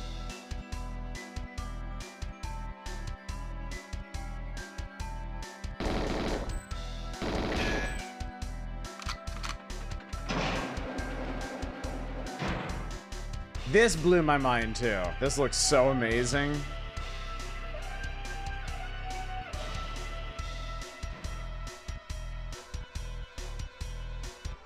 In the SpongeBob universe, I see.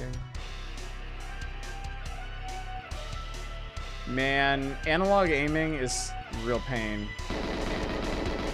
Well, it worked.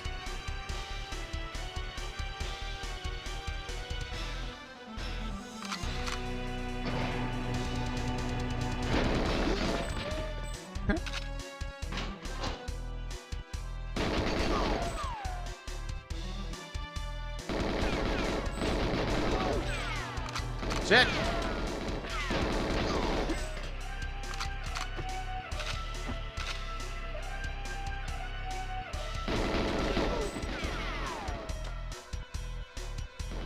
Another fun fact, if you look way off in the distance from the towers, assuming you see an island, originally you can go there for the second half of the mission before it got removed. I remember reading about that, yeah.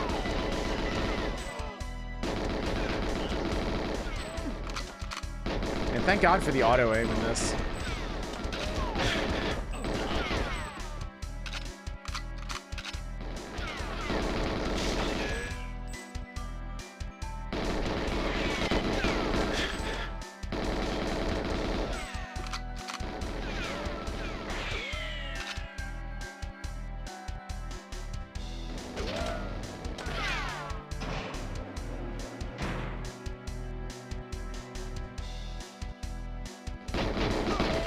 Oh, I think this is a side room too. Or a side mission. Man, I love how much destruction you can get up to in these games. Funny hearing an extremely doomed damage pan. I know. Like, so many of these sound effects were just generic for the time.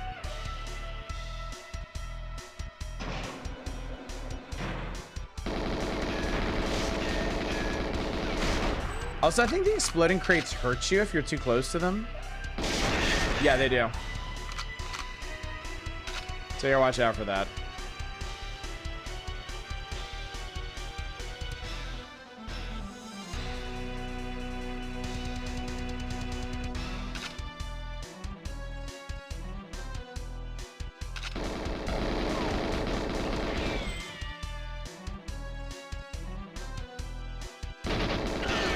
Sucks to be that guy. See that dude do a dodge roll on the far side of the computer room? That was neat. Oh yeah, like enemy behavior in this seemed like amazing, like so crazy advanced. Let me just open a door.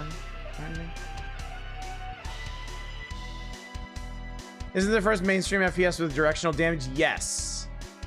Yeah, you can actually headshot dudes in this.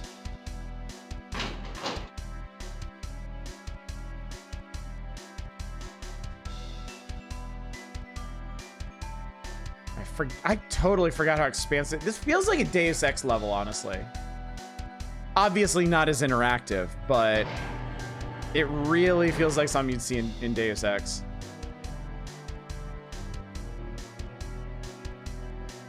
How far down do I need to go?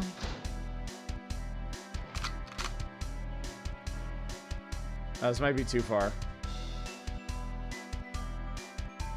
Oh, whoops.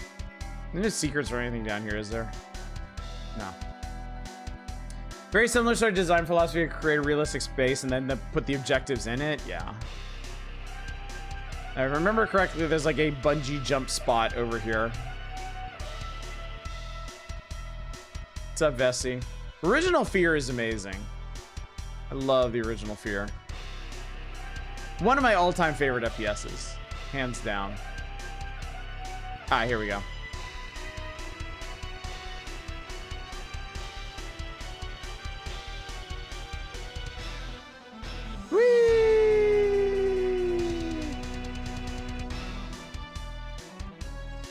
Nyomp.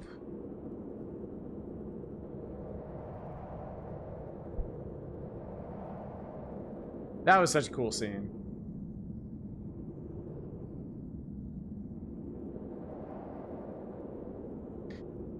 No, I'll probably know about the Wii remake. I still think it's insane. There's a fucking DS port of the Wii remake.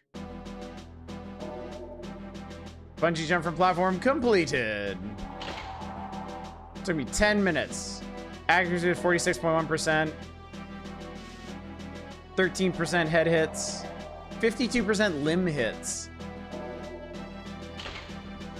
All right, so. Gain entry to laboratory area, rendezvous with 006, destroy all tanks in bottling room, minimize scientist casualties. Oh, you never saw the movie, okay.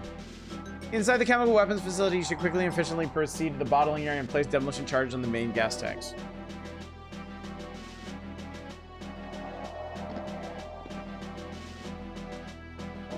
Political considerations demand that collateral damage is minimized on this mission. Non-military personnel should be disregarded.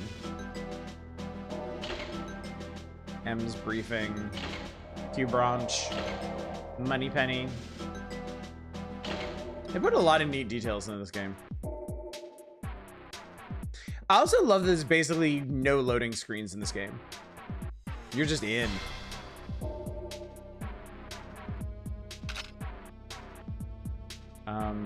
Oh yeah, auto crouch in this.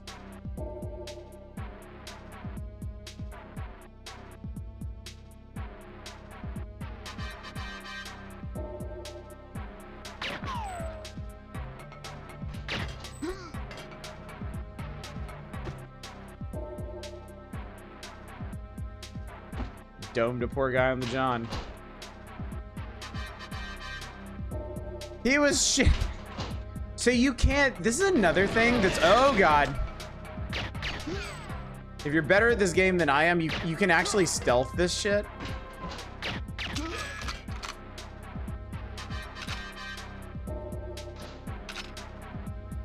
It's always weird to me that the game starts in the stall opposite the one where Bond lands.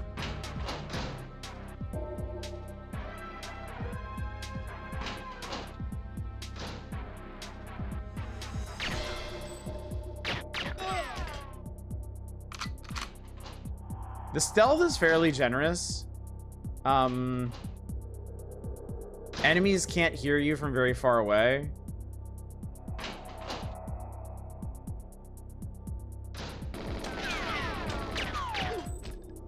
So even though that guy took shots at me, it could be that nobody else is gonna hear. Okay, that guy seemed to. Well, I shot that guy in the dick. That was auto aim putting in the work there. Oh, I got a key card. Perfect. I should need that.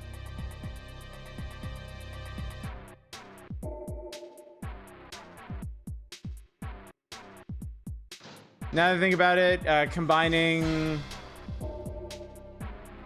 stealth elements, FPS was really novel back then. It was, yeah, it really was.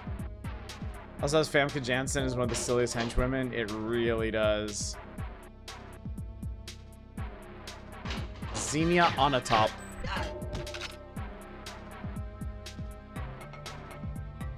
Man, she goes out in a pretty horrible way, too.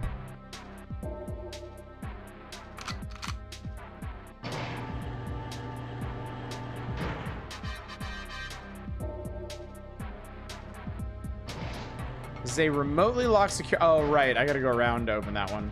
Ah!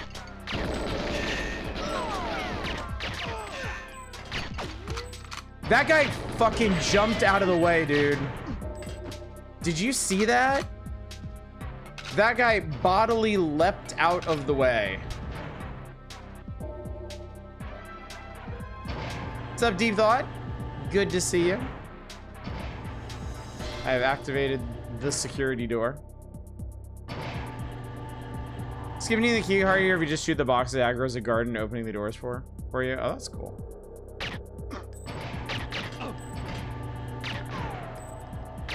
I love that. Like, they have so many little moves. They have the dodge roll, they have the hop, they have a little sidestep.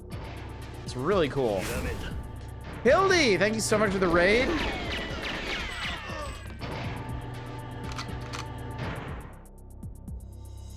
Goldeneye is such a classic. What's up around the board? Good to see you. It's the parade. Oh, crap. What's up, Princess Balance? How you doing? Yikes. Did I get that guy?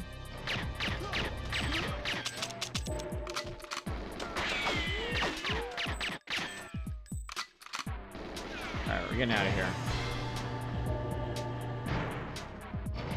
Tired of dealing with this shit.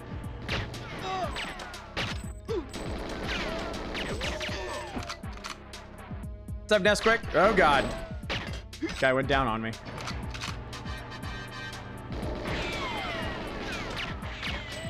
Oh, shit. Oh, God. All right. We need some actual firepower here. So, see, when I was shooting those guys with the silence pistol, the dudes in the security room didn't come over. But once I switched to the AK, they're out in force. It is wild. Oh, God, scientist. Oh, that fucking scientist. Jesus Christ. That could have been bad.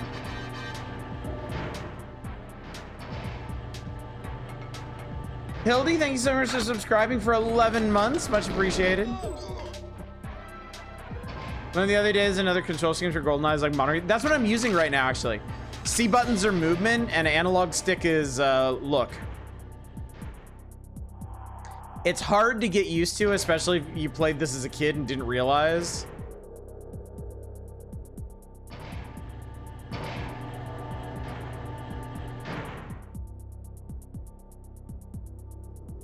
Okay, those are science bros.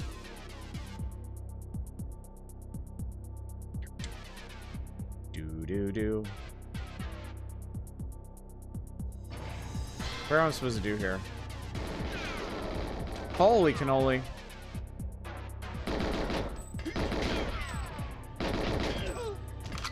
Scientists just fucking walking around like nothing happened. Time to leave, Dr. Doke. Oh, this guy. Need this decoder to open the bottling room door. Good luck, 007. Oh, so I had to find him.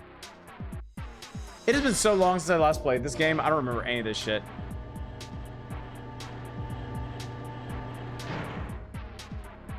Tim Curry looking ass. Played at a friend's house when I was in 8th grade. Man, did I wish I knew that. Yeah, same. Big same. I never messed with the control. Despite having Turok and preferring the control scheme in Turok, I never knew. I never knew about this having the same control scheme.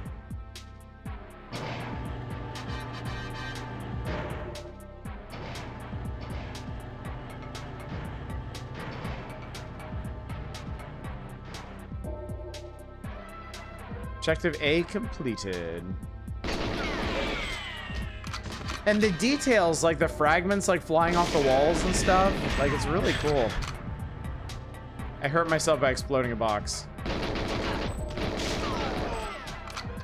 Didn't think about alternate controls for a long time. Why did you just take what you get? Yeah. And I mean, this game has very competent auto aim. There's certainly some levels where it's not quite up to the task, but in general,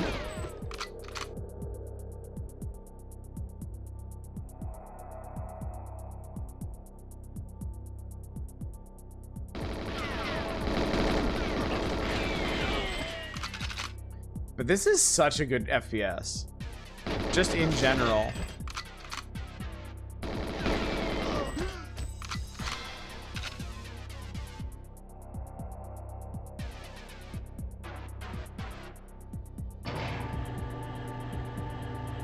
There we go. Okay, so the decoder got me into the bottling room.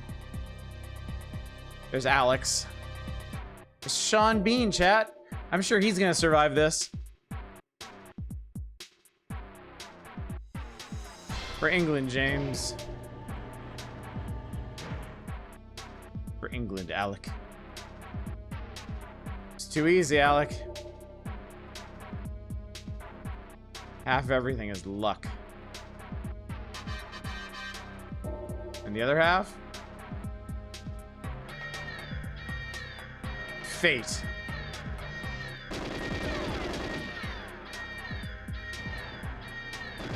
Forget, do I need to blow these up?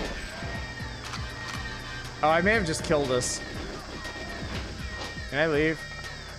Yep, forget it. Oh, I failed, no!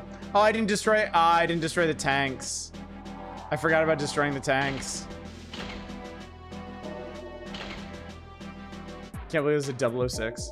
Can you shoot him? I think so. I think you fail the mission if you do. Alright, let's run through this. Supposed to be more alert at night, get it together? No.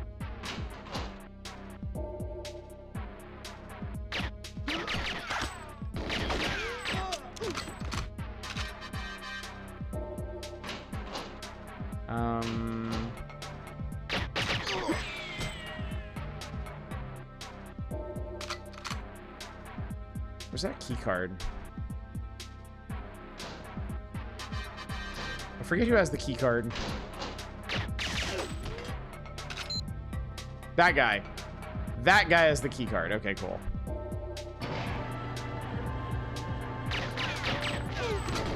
Bad time to reload. Fucking Jesus. Ow, ow, ow, ow, ow, fucker.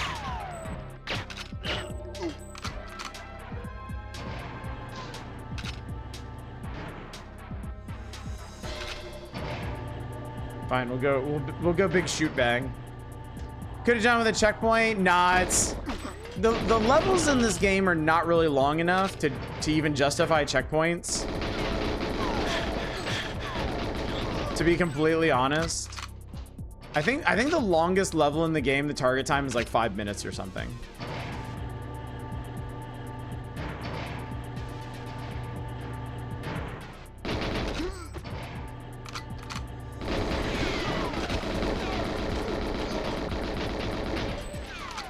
Man, there is really nothing quite like laying into a room full of dudes in this game.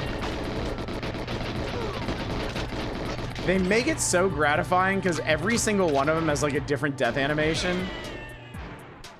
I know it makes me sound like a sociopath, but it's really fun.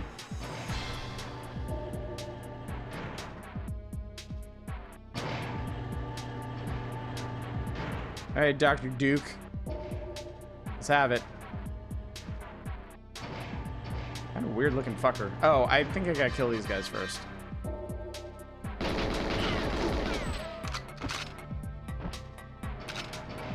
There, wait last night I got to bed. Good luck, and I'm invincible.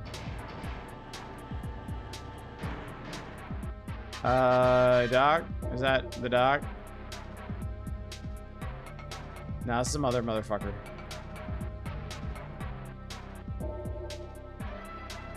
I was a serial killer. I just wanted to see the unique death animations.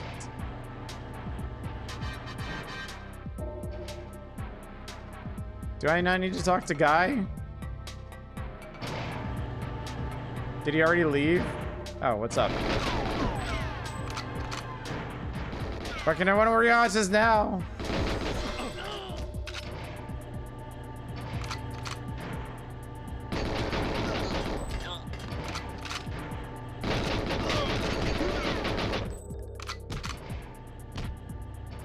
Poor guy jumped out of the way to no avail.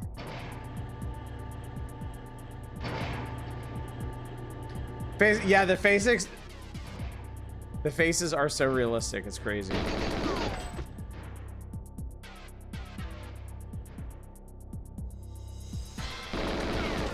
Dodge roll. Ineffective. He fat rolled that.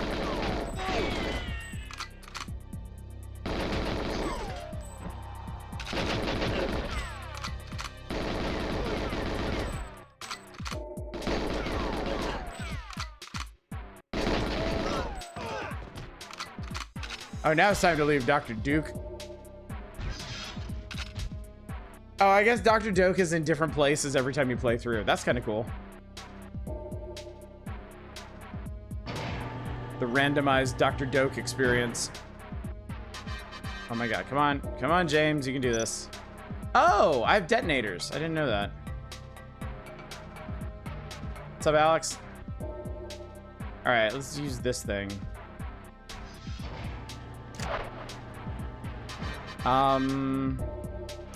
Okay.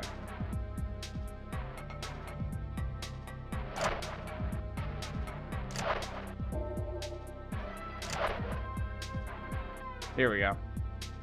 Were they bottling some kind of new brewskis? Nah, nerve gas.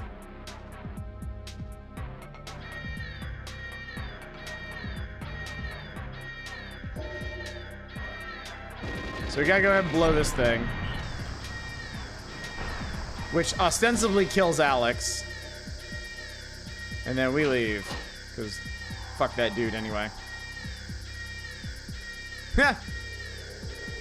Dramatic victory pose.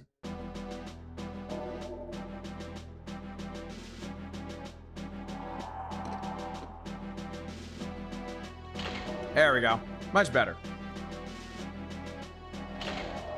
All right, and now the runway. Find plane ignition key and escape in plane. Now this, so Arcane, this was the thing in the movie. I'm gonna spoil part of the movie for you. You're just gonna have to deal with it. So yeah, this is like, this whole facility mission is like a flashback. 006 and 007 are supposed to destroy this nerve gas facility. What's this?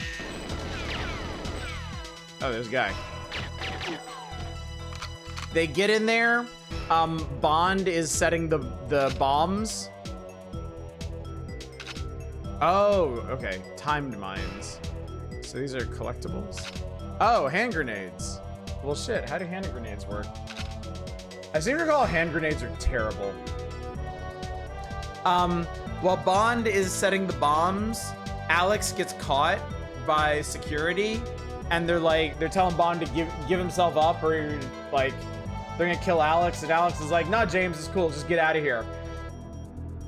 So Bond resets the timer on the bombs to be like 2 or 3 minutes shorter than originally planned, and then he makes his escape, and the facility blows up, and he thinks Alex died.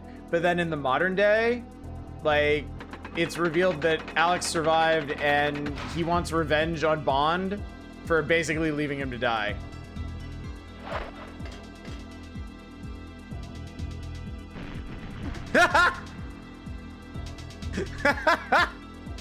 Okay, that's pretty funny. The name's Bomb. James Bomb. Admittedly, you'd be pissed. Yeah, I mean, you know, I get it.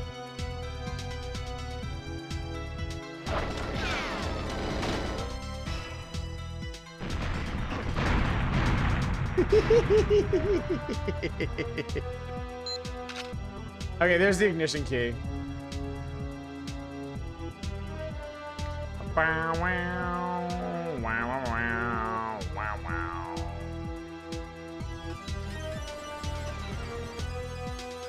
This, if I remember, is a pretty simple level. I think we just hustle. Oh, there's big gun turrets and stuff. Maybe.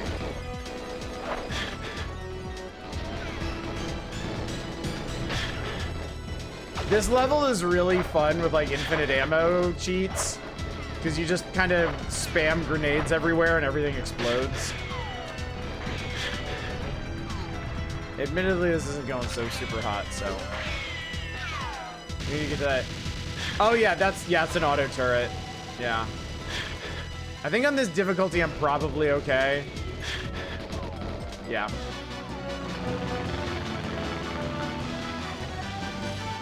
Game's a favorite. Surely I misremember the game looking this way. This is the real deal, buddy. Oh, okay. So, this is one of my favorite things about this game. It's amazing. It's amazing. Okay, so.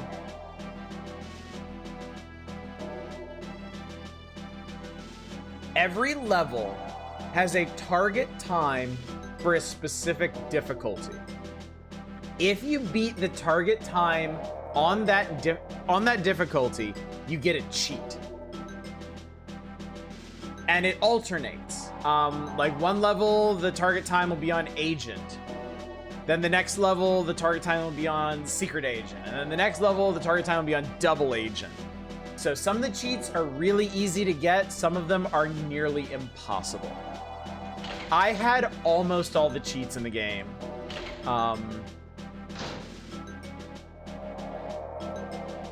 I apparently unlocked DK mode. Let's see what that is. Oh, and it won't let you play new missions in cheat mode. You can only play missions in cheat mode if you've beaten them legit. I enjoyed unlocking all the goodies from the challenges, arguably even more than the multiplayer. I agree. It's big head mode. I unlocked big head mode, chat.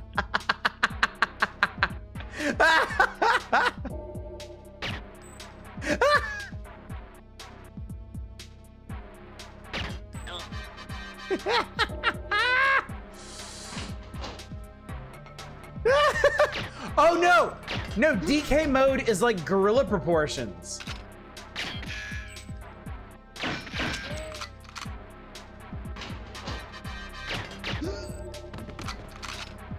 The name's Kong.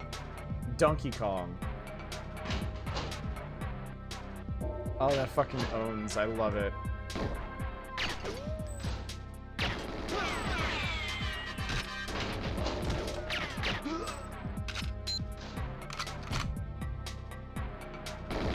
I was gonna be disappointed we weren't a big ape, but close enough. Now everyone is ape.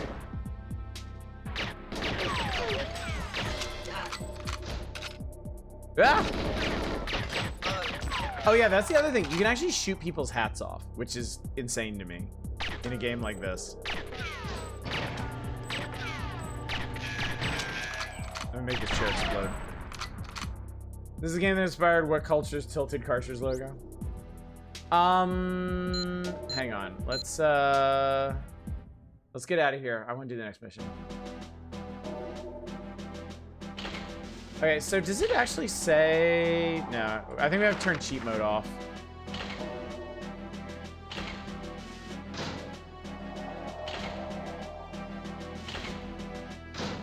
So, like, damn...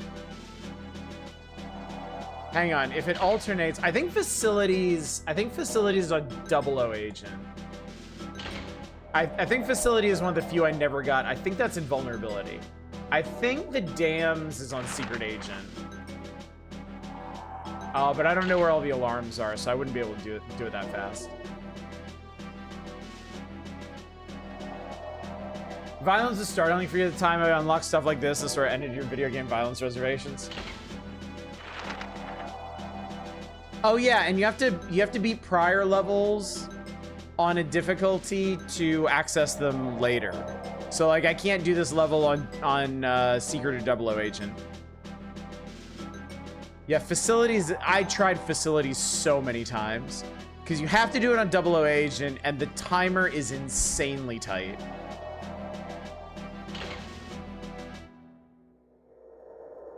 I also never got. There's 2 secret levels in this game. I think Aztec and Egypt, and the only way you can access Egypt is if you beat Aztec on 00 Agent, and I never could. I could beat it on Secret Agent, but never 00.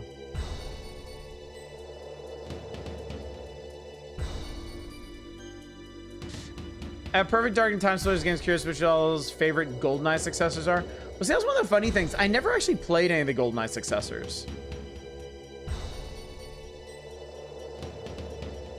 This is also a really cool level for how incredibly open it is.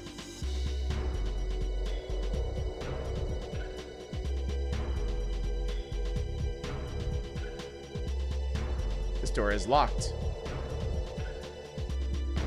I don't like that answer.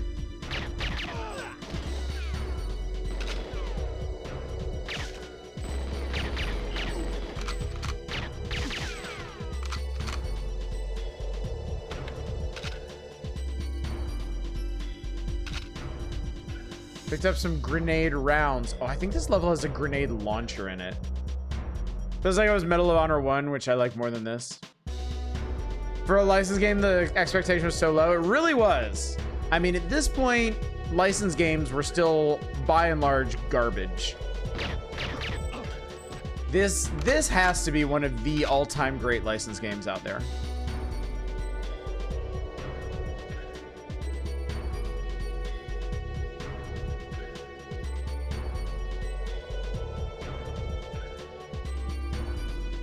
This is a neat little building.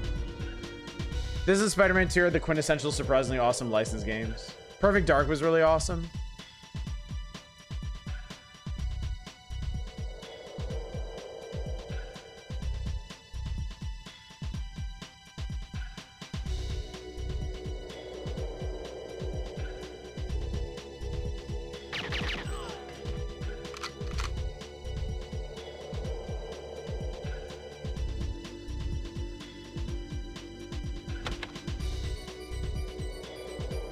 Music's really good too.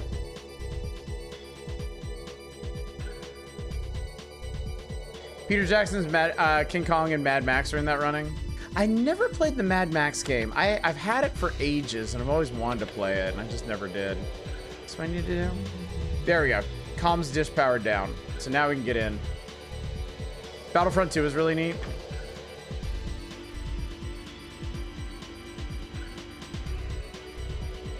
Got a non-Star Wars person into it. I mean, that's the best thing you can hope for with a licensed game.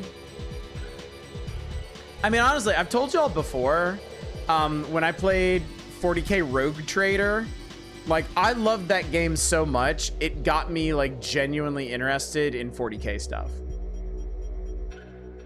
Like, I started researching stuff about it and, like, got interested in trying the tabletop game someday. Is this the way in? I don't remember. Yeah, it's the way in.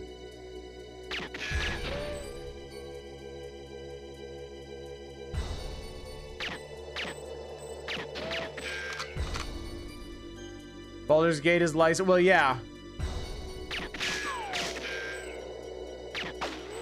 How did you already forget Riddick? But how happened to Warhammer 2 through 39,999? Parasite Eve is also licensed.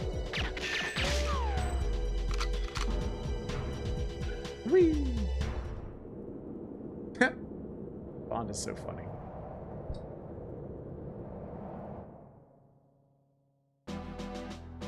Completed. So yeah, there's no target time for this one because this is the wrong difficulty for it. All right, copy Goldeneye key and leave original and photograph main video screen. Oh yeah, I heard the South Park games are really good.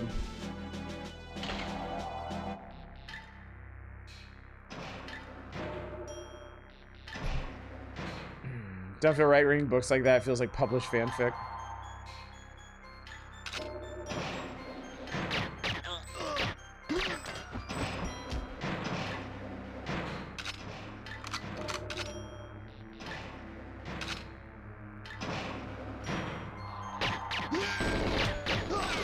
I shot that man in the dick.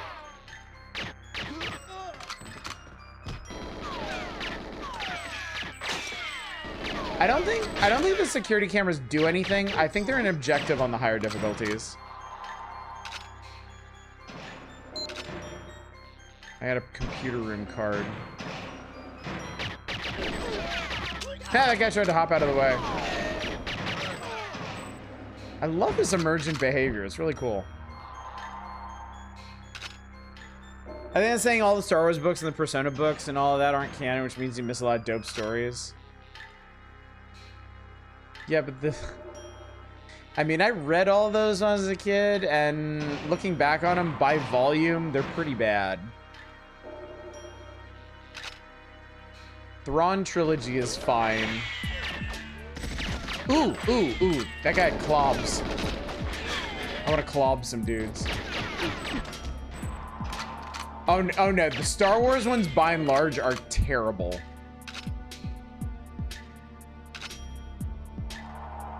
Okay, do I have...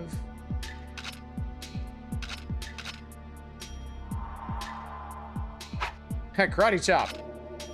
Where is my camera? Oh God, oh Jesus.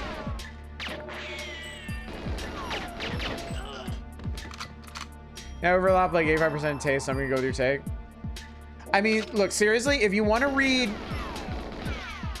If you want to go back and read the old, like, pre-Disney Star Wars Extended Universe novels, you can do, the Thrawn trilogy is fine. Truce of Bakura is fine. My watch. Ah, here we go. Yeah, I forgot you have an actual inventory in this. I love his fucking camera. Literally has 007 on it.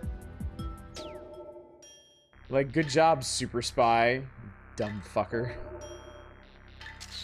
There we go. All right, that's that.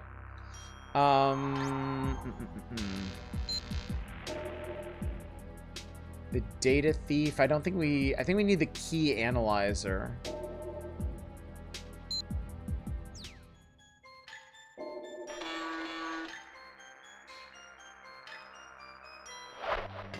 And then we just fucking toss it.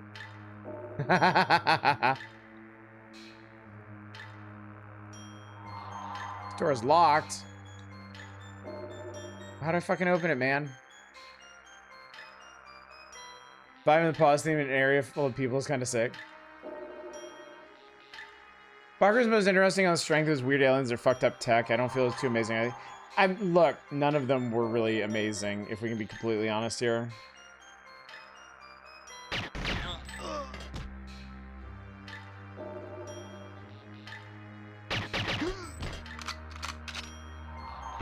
Oh my God. Oh Lord. That man made everything except... Oh, I blew up my body armor. I wanted that. Say the pre-Disney comics if I'm looking at gifting. The old Dark Horse comics were mostly pretty good. And the old Marvel Star Wars comics are batshit insane. How do I get this door open? Is there a key somewhere? Is there a control room?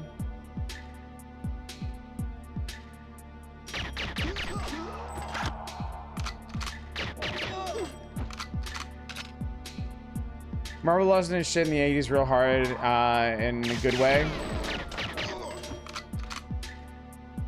Yeah, the original Star Wars comics that were coming out like while the movies were still present, oh my God, they are nuts. I have one of them and it is batshit. It's absolutely insane. What the hell is this? Oh, this is where I came in. Oh, okay. Well, motherfuckers, how do I leave? Oh. Oh, I picked up a security card and that like auto-triggered the alert. All right, fine. That's kind of funny. I think I did this one out of order. I've never read a single comic. What should I read? I think the most interesting ones at this point... Holy fucking Jesus Christ, what the fuck?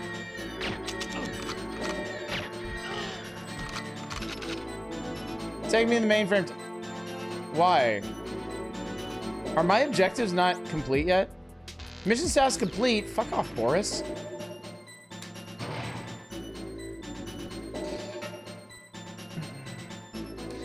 Okay, so as far as the Dark Horse comics go, Dark Empire is maybe the most interesting one.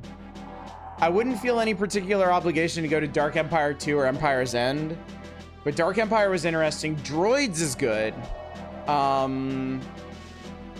Tales of the Jedi is pretty interesting.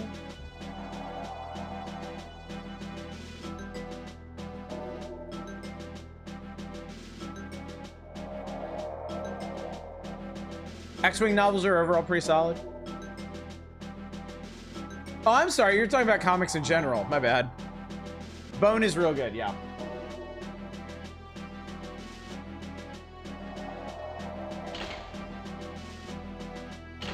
All right, launch silo. Photograph satellite, minimize. Okay, all I have to do is photograph scientists. Or satellite. Photograph scientists. Ha. I think this one has another cheat, so I might try to zoom through this.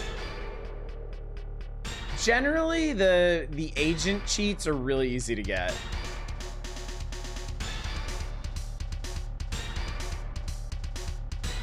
I mean, look at this shit. This is amazing.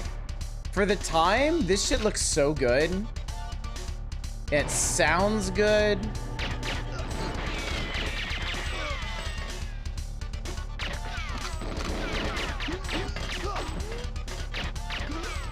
By the way, you can tell if you killed an enemy if they drop their gun. They will not drop their gun until they die.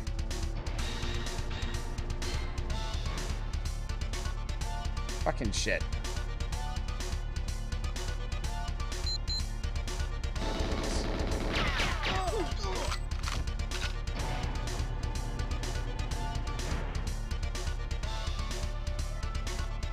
I'm sorry, what the fuck do you want? Oh, that guy dropped a key card. Okay.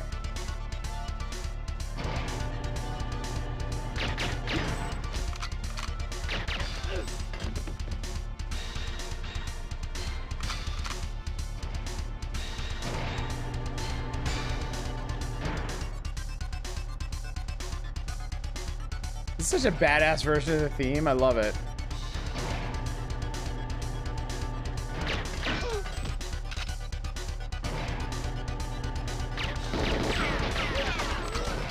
All right, fine, fuck it.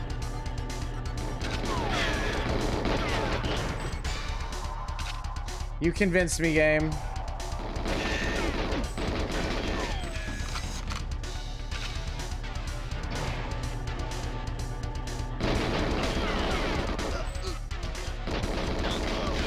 I know I've failed this level a bunch of times by shooting scientists accidentally in these big shootouts.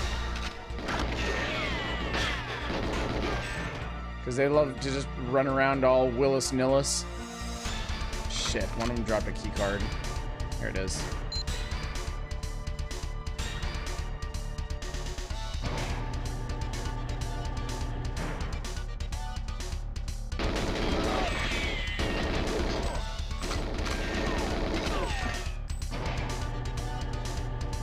Damn it, another dead end.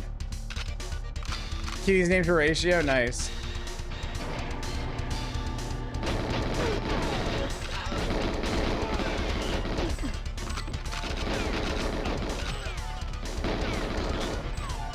Man, it's a fucking clown car of soldiers. Oh my god, they just keep coming.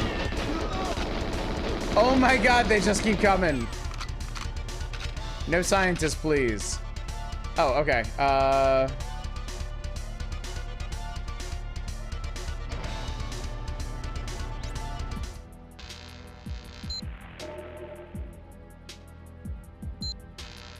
You need the circuit boards for something. Is this not the satellite? Fuck. Picked up a dad. Fuck. I think that's the key card in the corner.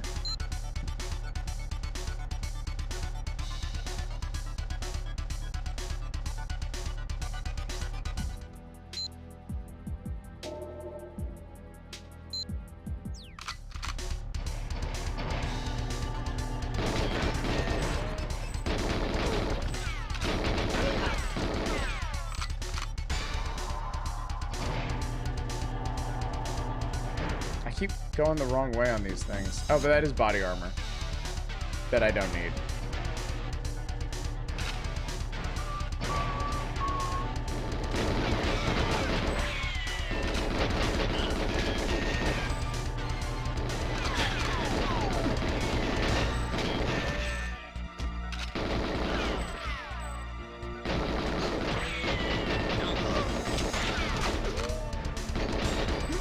Scientist!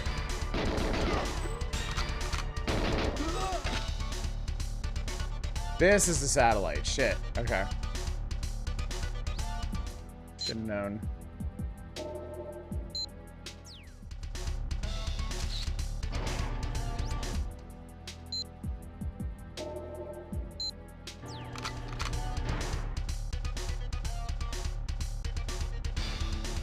Did you leave a fuck-ass keycard around here somewhere, or can I just leave?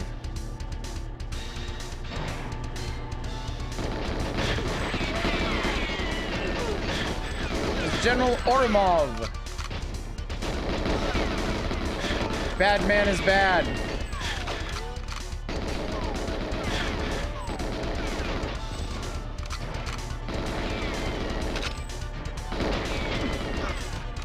Oh, interesting. It doesn't lock onto him because you can't kill him.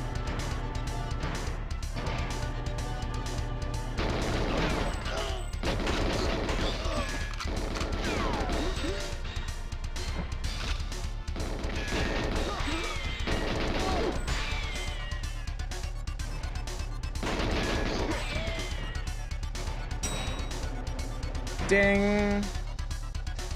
I can't imagine I got the cheat for that one.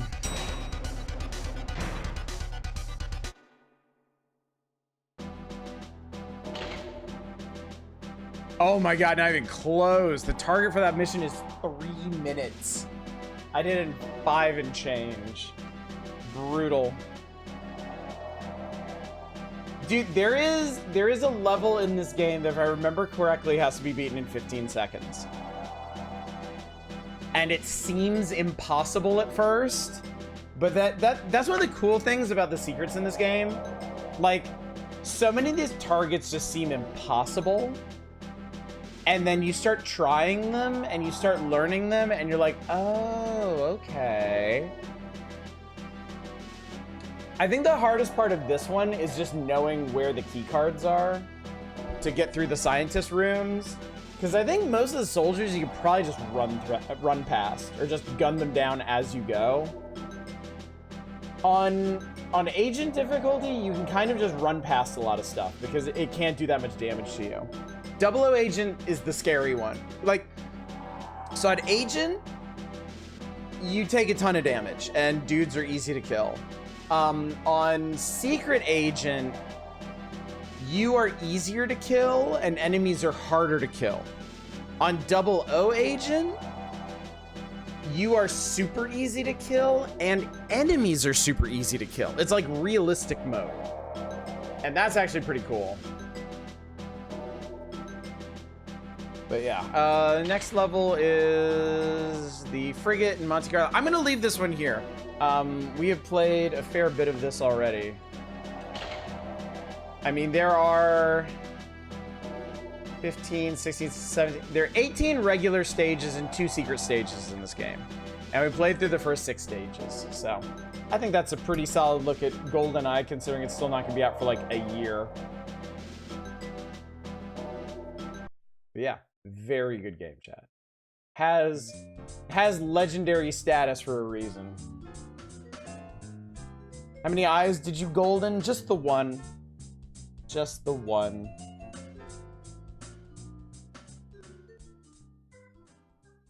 So I need to reset the sound because I turned everything way down because that was kind of loud. I've never played GoldenEye Rogue Agent, so fucking awful, but so fun. That was fun, wasn't it, Buster? How many people did you shoot in the dick? Yes. I shot a yes quantity of people in the cock. All right, I'm gonna go ahead and tell you, I don't own any of these other N64 games at the moment. We will do them in the future, but right now it would be fruitless to request them. I just don't own them. I am sorry, chat. I will get a flash cart for these things eventually. All right, Cruising USA, wildest road trip in the arcade, home on the N64. RoboCop should appear in the corner of the screen and say "Toasty" every time you shoot someone in the dick. You can request whatever you want. I literally can't play it. At this point, if you request it, I'll just eat your coins. Nom nom nom nom nom nom nom. Slam the pedal to the metal and hang on for a wild ride across the highways and byways of America. Cruising USA, a joint project between Nintendo and Williams Entertainment, is hitting the road on the N64. N64 Cruising USA made a great transition from the original arcade classic. How do y'all feel about Cruising USA, chat? How'd y'all like it? The music kicks. They used to say kicks in the 90s, chat. I have 420,000. I don't want to ruin that. I just checked and discovered the Hannah Montana Linux just really. Perfect. Good in the arcade. Enjoying the arcade. I also enjoyed in the arcade. I think I've tried playing on the N64 and it was not great, yeah.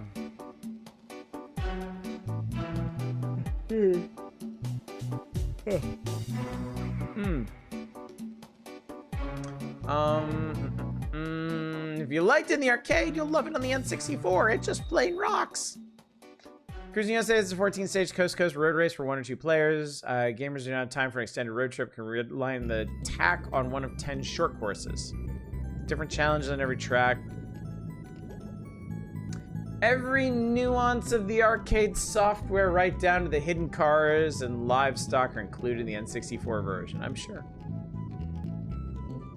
Lying out of their teeth here, perish the thought. This is one of those rare situations in which the cartridge game looks and plays better than the original coin-op.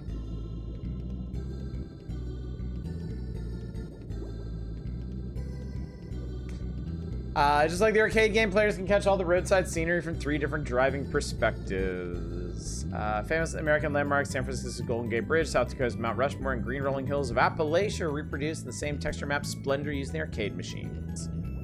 The only difference between the coin-op program and the translation are the versatile options available on the N64 version's customization screen. N64 gamers have the freedom to select 1 of 5 difficulty levels and even remove street traffic or rival racers from the course. Flashing split time at every checkpoint shows lag time between the leader and other racers. A split screen perspective allows 2 players to share the action simultaneously. I was up early today to take my family to the airport. Control stick serves as a steering wheel for the game. Control stick is going to differentiate the good racers from the bad racers. If one guy is really good at knowing exactly where to put the control stick on a certain corner, better than his buddy is going to beat him on that corner. The full range of motion is steering wheel, and you can set the steering to any angle you want.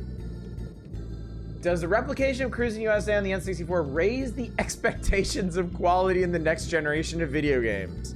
Quote, the N64 is a powerful graphics machine. For the first time, you can actually take an arcade experience home without reducing or having to scale down the program.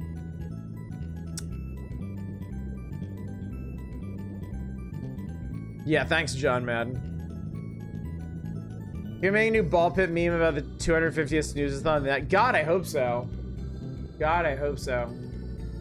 I'm still with whoever mentioned in Discord. They're hoping that fuckface gets Final Destination by his shitty collapsing stage. That'd be some amazing news. That'd really make my holiday weekend. Pilot Wings! I don't own Pilot Wings, chat. I really wish I did. I really want to play this, but I don't have it. Nintendo Paradigm Simulation. Take off with the first flight simulation for the N64. Starting the Wild Blue Yonder with the first flight. Yeah, I just said that. Pilot Wings 64 concentrates on the qualities of flying in true 3-dimensional environment. Paradigm Simulation, NCL's partner on the project, specializes in flight simulation programs and has a reputation for producing some of the best military and commercial 3D flight simulators in the world. Like, for training, really?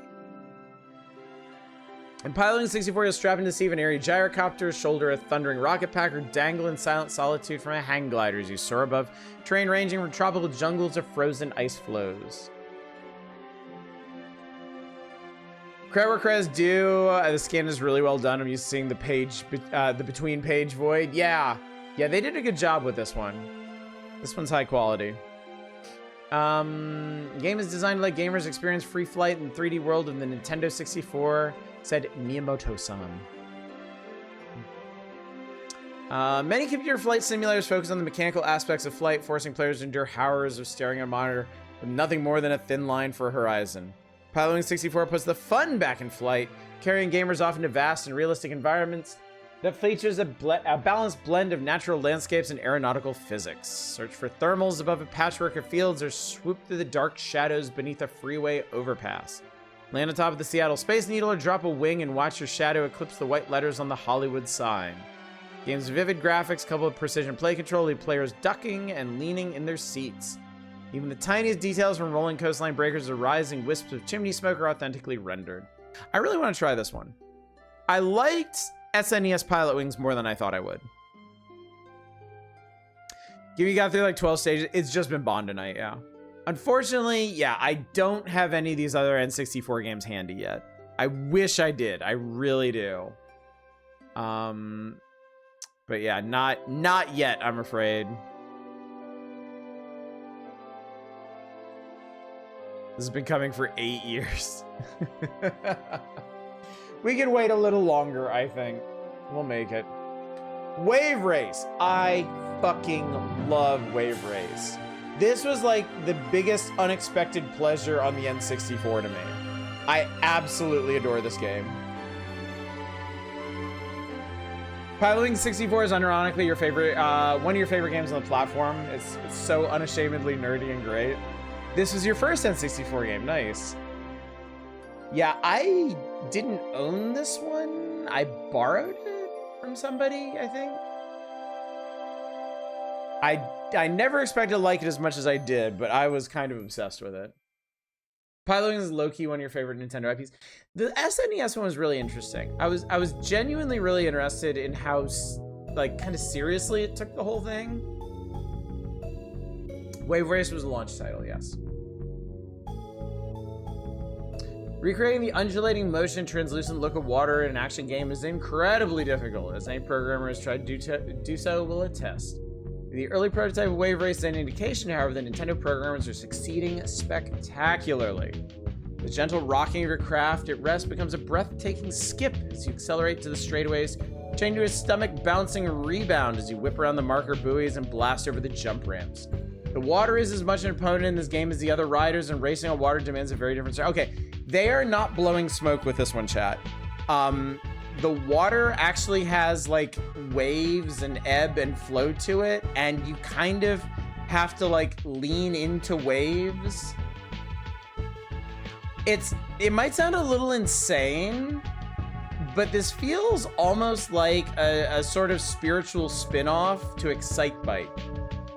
Because Excitebike was all about like hitting and landing your jumps at the right angles, and you totally have to do that in this game to maintain your momentum on rough waters.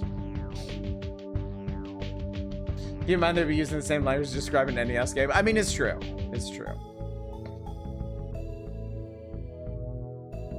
Flick of the control stick is good enough for small course corrections. Pulling left or back and right sends your craft swooping into a turn. I was thought about this as somewhat of a sibling game to Pilot Wings because both of them are holy shit physics. Yeah. Wave Race, and I'm gonna give you Pilot Wings even though I've never played it myself.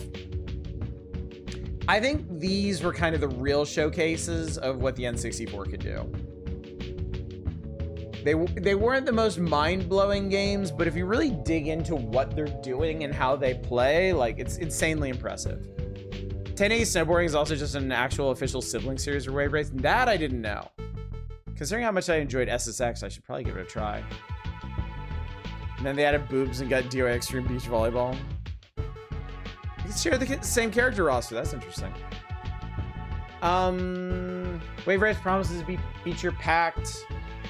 Race courses are set in large open bodies of water, lakes or oceans. 3 modes of play, tour, attack, and stunt. Doing stunts in this game is really fun too.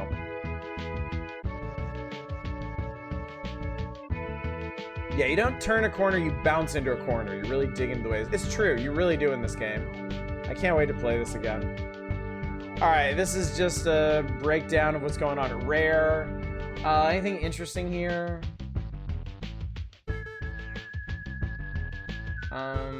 Rare has focused most of his program and artistic talents on the creation of N64 titles. Killer Instinct, Blast Corps, and Goldeneye. Man, imagine a game studio actually working on multiple games and not being shuttered because the Parasite class wants more money. Battletoads, Donkey Kong Country, and Killer Instinct each broke new ground and set new standards for the video game industry. For Rare, the creation of games has always been something like the creation of a sports car, an analogy which isn't so far-fetched when you see the Rare parking lot. Forget if Conquer and Banjo are in the works yet. Hard to say. They may mention them on the next couple of pages. I kind of doubt it, though.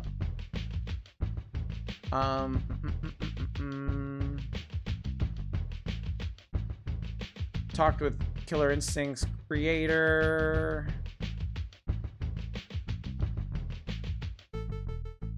A recent breakthrough achieved by the development team. The breakthrough allows the new 3D backgrounds for Killer Instinct to be displayed at 60 frames per second, equaling the speed of the rendered character sprites used in the arcade games. Mark demonstrated the difference between 30 frames, which is common in most N64 games, and the speed of the new KI. Frame rate police chat. Biggest change for the N64 version would be 3D backgrounds and dramatic camera movements. They're trying to get Conquer and stuff for years before Bad Fur Day. Interesting. I didn't realize Conquer was an established thing. These are the new frame rate. The frame rate new Explorers. We can be slightly nice to them. It's just such a poisoned well now. Oh, this rolls over 2 pages. A lot of talk about KI.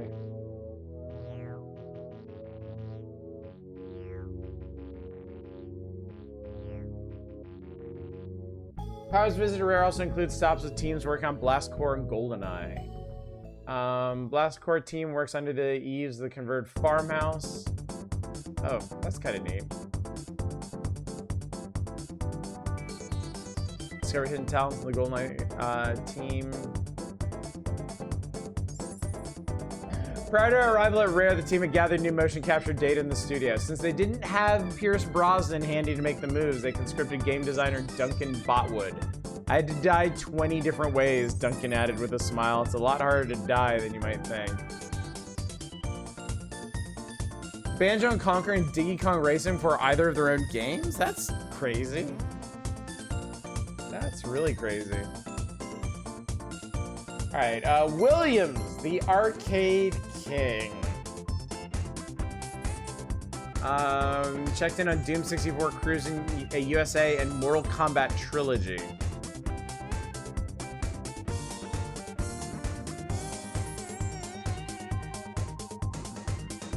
In the arcade industry, content is king, and Williams truly has the best content across the board.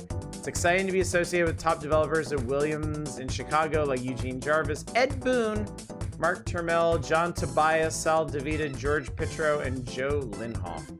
All these guys have become legends in the industry.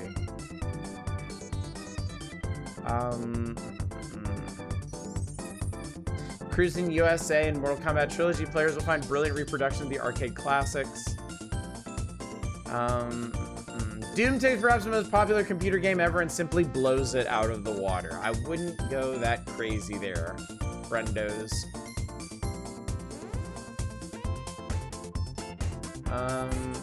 MK Trilogy turns out to be one of the biggest surprise entries in the growing N64 library.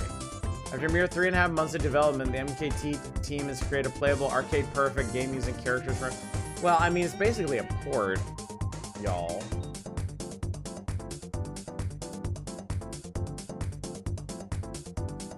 Ed Boon and John Tobias, the creators of MK Williams Industries, passed on their art game engine ideas to the California team. They say this is the definitive 2D fighting game. Williams Doom is quite good. And then there's the next wave, chat. As great as the games are covering the special update are, they're just the beginning of an N64 lineup that's guaranteed to make any gamer drool. Ocean is well on the way with Mission Impossible, which I don't think actually happened. Possibly the most eagerly awaited sequel of all time, The Legend of Zelda 64, is in development. We know how that turned out. Mario's big news sequel on the way too, Super Mario RPG 64. Really? Really? Finally, add Robotech Academy, a simulation from Game Tech, and 2 more Nintendo titles, Tetrasphere and Creator. Spurts! EA's first N64 game will be FIFA International.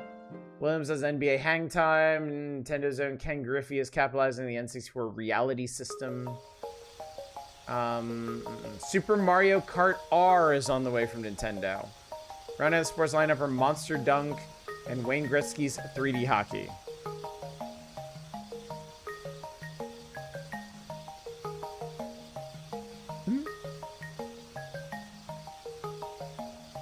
The Game Boy Color is the only platform with a good Daikatana game.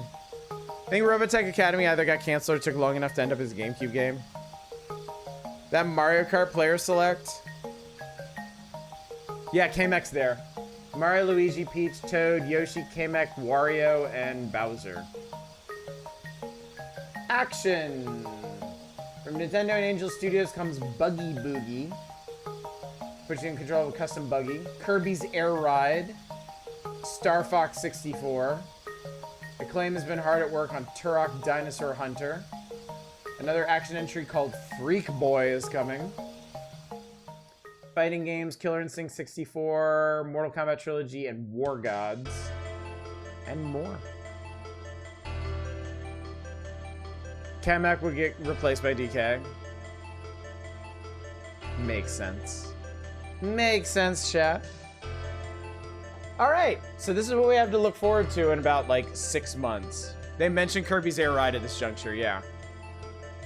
Kirby's Air Ride, also for Nintendo, but developed by HAL, features Kirby in a multiplayer 3D environment.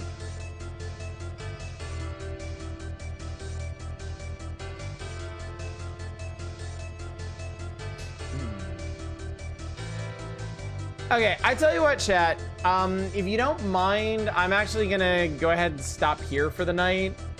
We've done a lot of talking. I played a bunch of Goldeneye, and frankly, I've streamed a lot today. And I'm kind of ready for bed. So, if you will forgive me, we're gonna call it like 20-25 minutes early. And then I'm gonna be back tomorrow morning with more Satisfactory, and possibly every morning thereafter. So, Return to Dreamland was supposed to be a GameCube game at first. Guess Kirby games take a while to cook. I mean, they really seem to polish them up. I can't wait until Superstar shows up in the magazine. I have been on pins and needles waiting for that game. I want to play it so bad. But yeah, the factory calls. It really does excited. I am obsessed right now. Have you made a factory yet? Bitch, you need to see this factory. You need to see this factory. I had to get my power output up around 16,000 megawatts just for what I'm doing so far, and I'm still in phase 3. So yeah. Tomorrow, 9 a.m. Pacific, more Satisfactory. More Satisfactory quite possibly every day at 9 a.m. Pacific. Next week, next Wednesday, will be some kind of variety night, and we'll be back here on the Power Hours next Thursday. The largest of large market power requirements. So yeah, let's go find somebody to raid, chat. Let us raid out into this good night. Oh, good, I see Jerp. Jerp playing Elite Dangerous. Let's hang out. But our buddy Jerp. I like Jerp. All right, chat. Thank you so much for coming out tonight. Thank you for joining me for the Power Hours. Thank you.